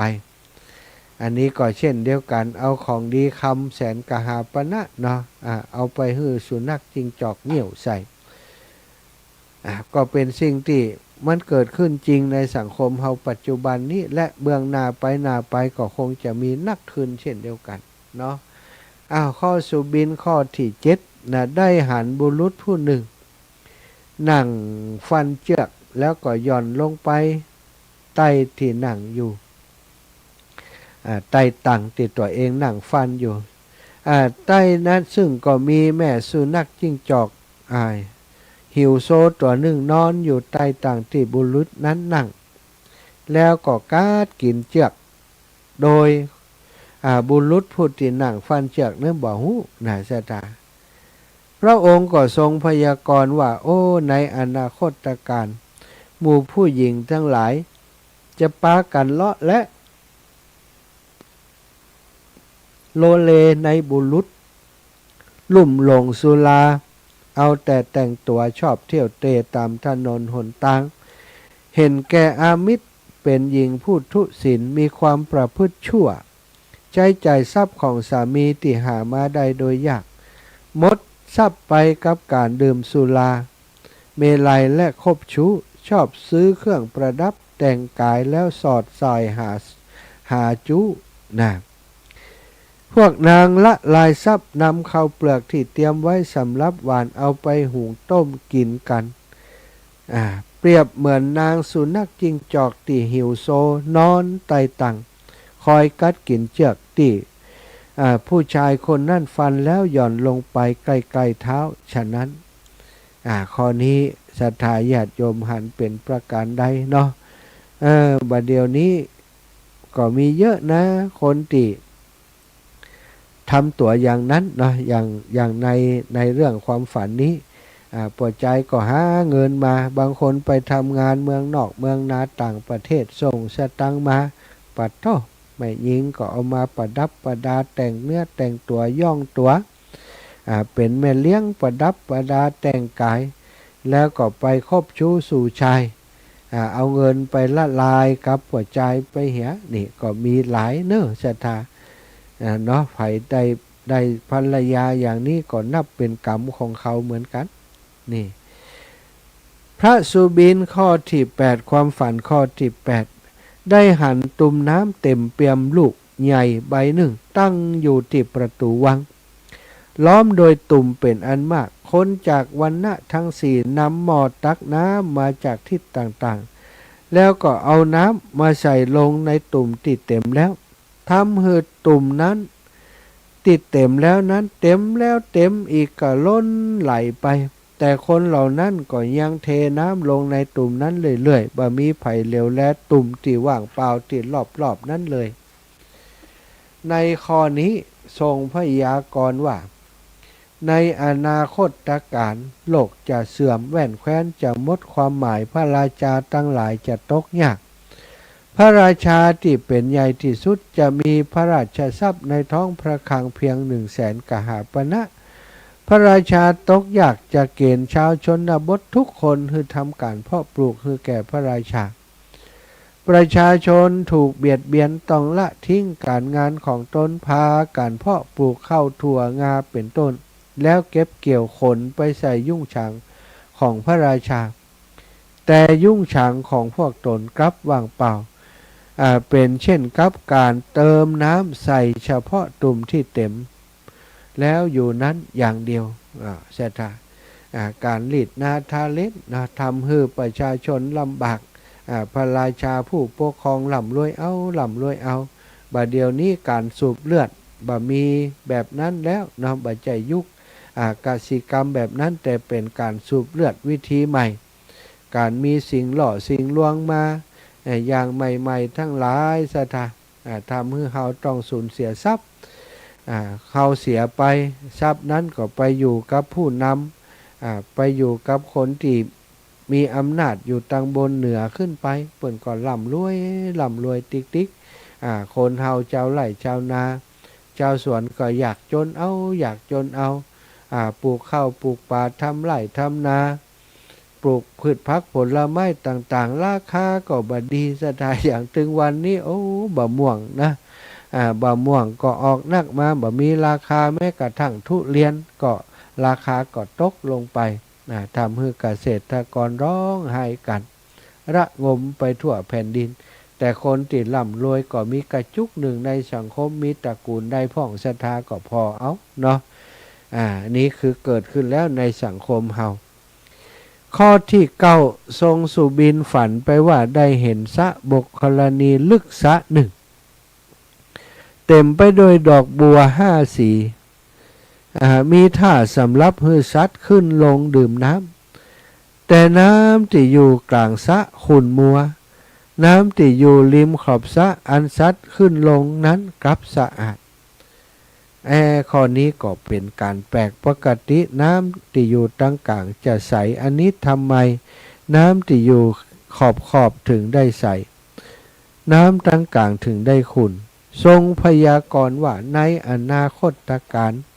พระราชาทั้งหลายบัดตั้งอยู่ในธรรมมากด้วยอคติบ่ทรงวินิจฉัยคดีโดยธรรมมุ่งแต่สินบาทขาดสินบนบ่มีคุณธรรมบ่มีขันติเมตตากรุณาต่อประชาชนเป็นผู้ที่หยาบกระด้างกักคละเอาแต่เบียดเบียนหมู่มนุษย์ประชาชนทรงกำหนดภาษีตามใจชอบพวกประชาชนถูกลีดสวยภาษีนักเข้าก็บ่มีไออย่างจะฮือป้ากันทิ้งบ้านเรือนอพยพไปอยู่ชายแดนเมืองหลวงจะว่างเปล่าชนบทชายแดนจะเป็นปึกแผ่นแน่นหนาเหมือนน้ำกลางสระจะขุ่นแต่น้ำริมสระบักขุ่นก็คือใสนั่นเองสถานนี่อนาคตไปนาบันแน่เหมือนกันเมืองหลวงเมืองใหญ่ทำให้เขาเดือดร้อนมันประชาชนก่อนนี้เนาะถอยไปตั้งลักแหล่งอยู่แต่ลำพังทำงานแต่เฉพาะของตัวเองกันบ่รับใจกษัตริย์นะบ่รับใจส่วนกลางแล้วบ่รับใจส่วนที่มันเป็นผู้ปกครองอันนี้เรื่องเป็นพระสุบินข้อที่9เสียทางพระสุบินข้อที่10ทรงสุบินฝันไปว่าได้หันเข้าสุกตีหุงอยู่ในหม้อใบเดียวกันแต่สุกบัดทั่วเท่าถึงกันคือส่วนหนึ่งแชะอยู่ส่วนหนึ่งยังดิบอยู่ส่วนหนึ่งสุกพอดีทำไมมันอยู่ในหม้อเดียวกันถึงเป็นอย่างนี้พระองค์ก็ทรงพยากรณ์ว่าในอนาคตการไปหน้าพระราชาทั้งหลายจะบัดต้องตั้งอยู่ในธรรมชนหมู่อื่นๆก็บัดตั้งอยู่ในธรรมแม้เทวดาก็บัดตั้งอยู่ในธรรม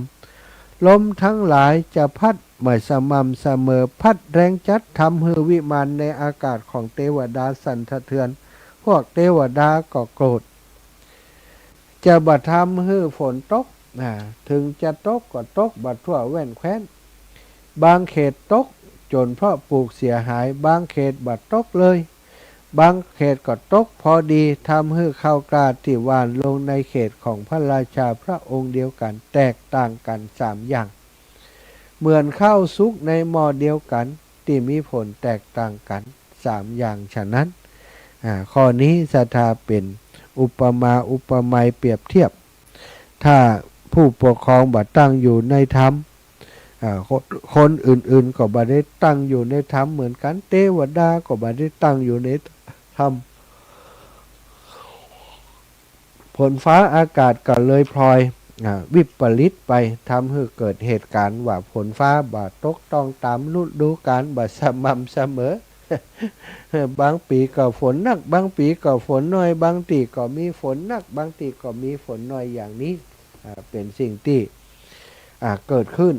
ในอนาคตต่อมาพระองค์ก็มีสุบินว่าได้หันคนทั้งหลายน้ำแก่นจันทร์ราคาตั้ง100,000 กหาปณะขายแลกกับเปลียงเน่าก็เหมือนกับอันน้ำนมเน่าเนี่ยสถา ส่วนที่เป็นเนยเป็นนมเป็นอย่างเนาะส่วนที่เป็นเปลียงคือสิ่งที่มันเป็นเศษจากนมจากเนยเป็นถึงว่าเปลียงเน่าของไร้ค่าของมีราคาแล้วเนี่ยนะทรงพยากรณ์ว่าในอนาคตการในการที่พระศาสนาของพระตถาคตเสื่อมโทรมการนั้นพวกภิกษุอารัชชีภิกษุผู้บ่มีหิริโอตตัปปะมีมาก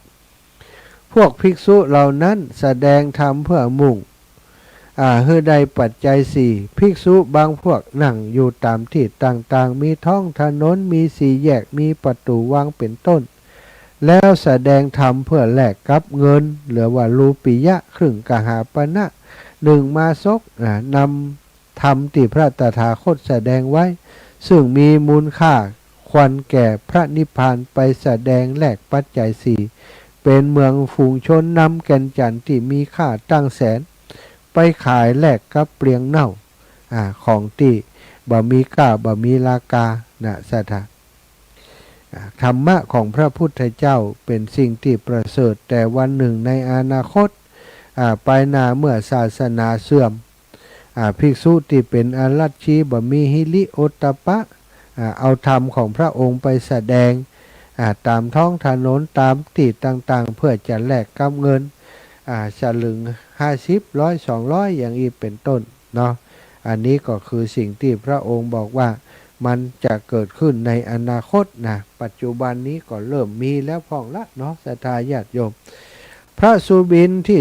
12ทรงสุบินว่าได้หันกะโหลกน้ำเต้าจมน้ำทรงพยากรณ์ว่าในอนาคตการสมัยที่พระราชาทั้งหลายบัดตั้งอยู่ในธรรมจะพระราชทานยศแก่กุลบุตรผู้สมบูรณ์โดยชาติตระกูลแต่จะพระราชทานแก่ผู้บ่มีชาติสกุลขึ้นเป็นใหญ่ทำให้มีสกุลอยากจนลงผู้มีสกุลอยากจนลงถ้อยคำของพวกบ่มีสกุลเป็นดุจกะโหลกน้ำเต้าแต่ดูอย่างลากลงแน่นอนต่อพระพักตร์และในที่อื่นๆแม้แต่ในที่ประชุมสงฆ์ถ้อยคำของภิกษุทุศีลจะได้รับความเชื่อถือเมื่อเป็นเช่นนี้ก็เหมือนกับการที่กะโหลกกะลาต่างๆจมน้ำนาสถานพระสุบินข้อที่13ฝันไปว่าได้หันแท่งศิลาหรือว่าหินใหญ่มีขนาดเท่าเรือนยอดลอยน้ำได้เหมือนเรือแปลกประหลาดน้ำเต้าจมบ่หินฟูพยากรณ์ว่าในอนาคตการเมื่อพระราชาทั้งหลายบัดตั้งอยู่ในธรรมจะมีพระราชทานยศแก่คนบ่มีศีลพวกที่มีสกุลตกยาก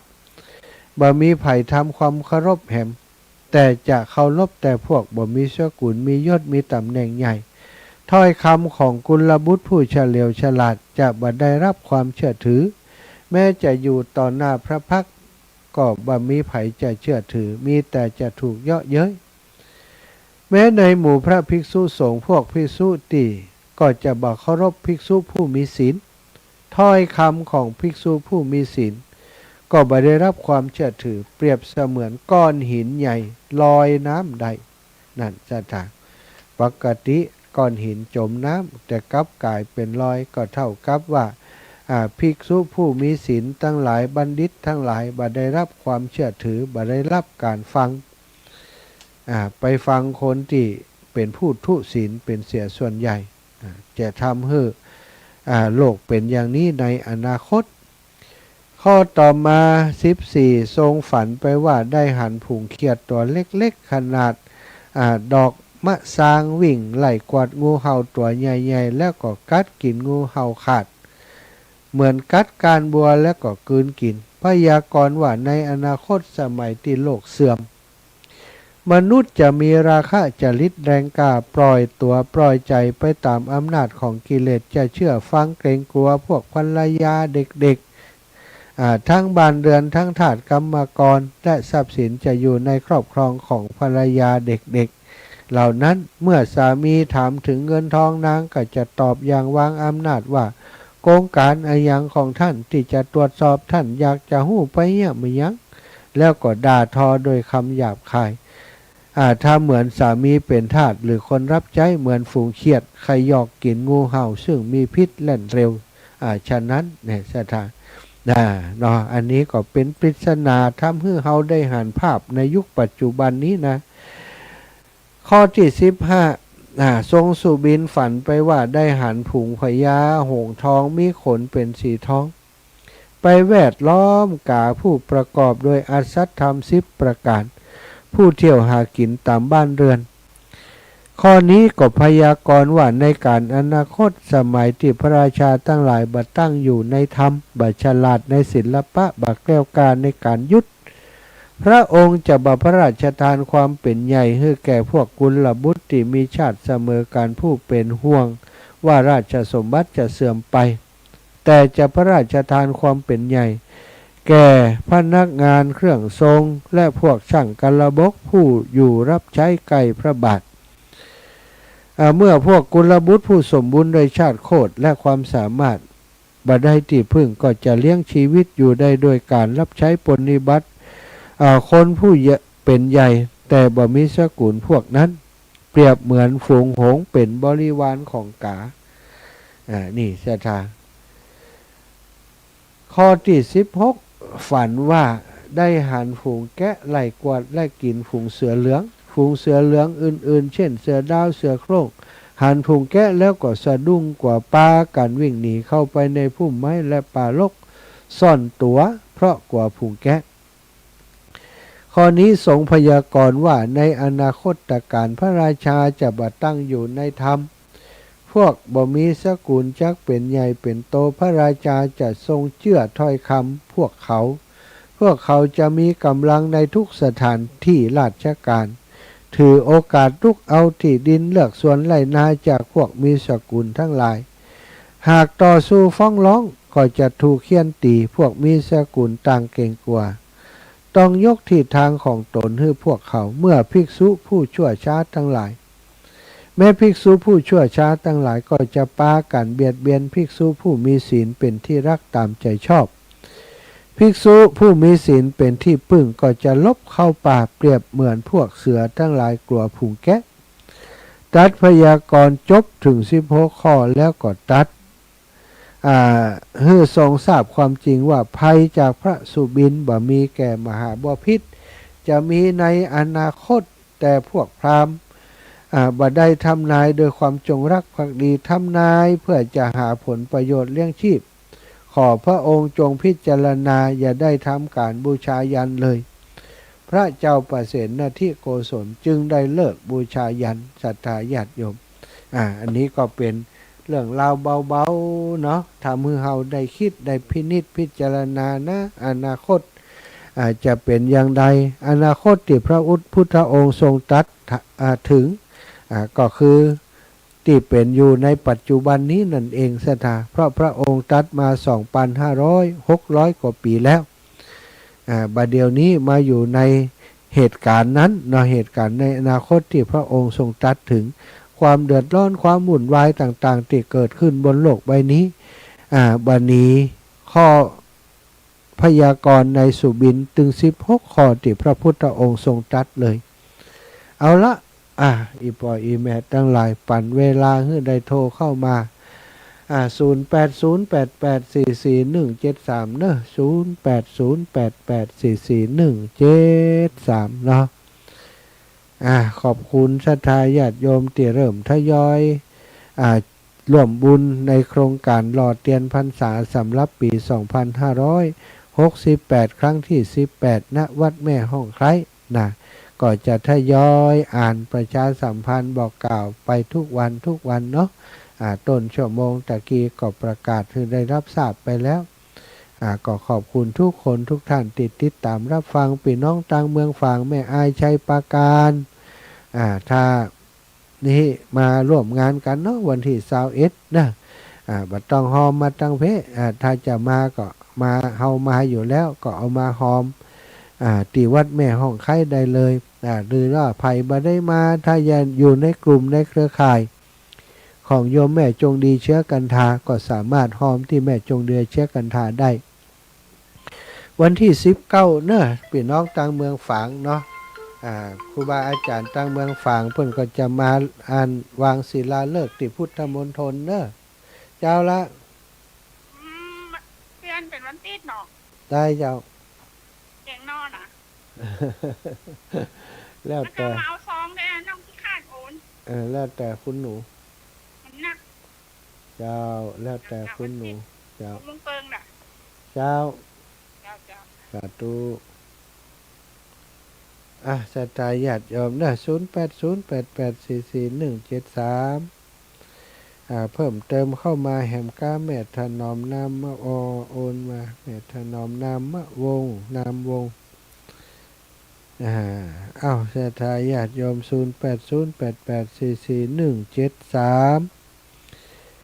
โทรมามาจากกันได้เลยเนาะชีวิต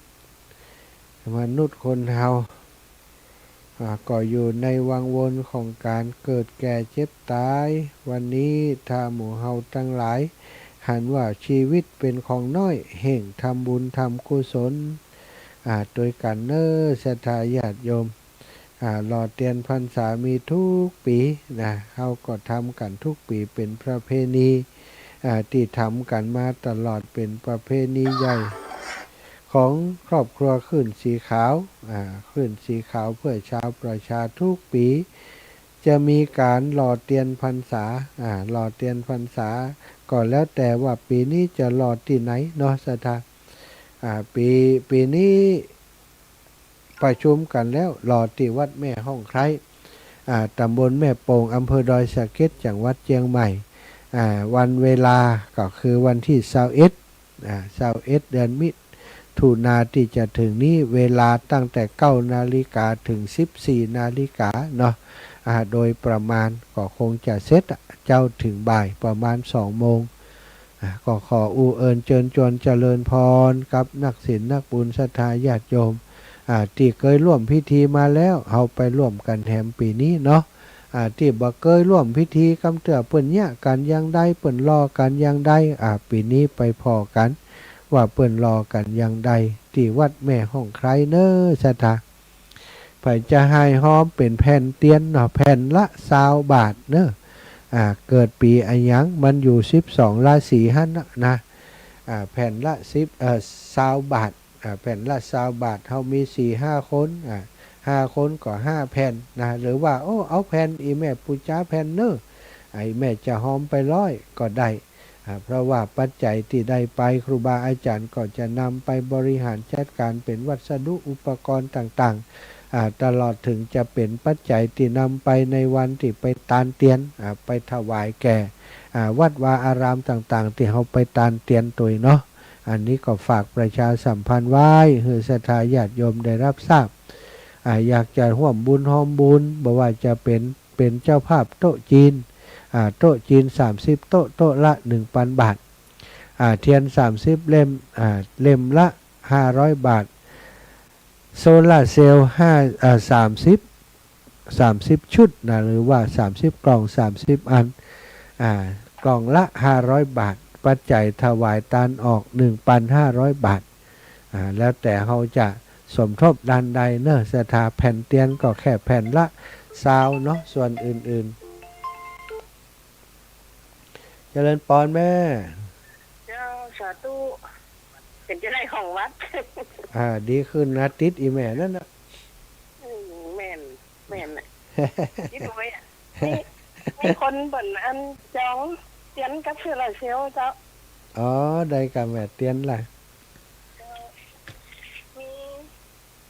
แม่สีตาซับ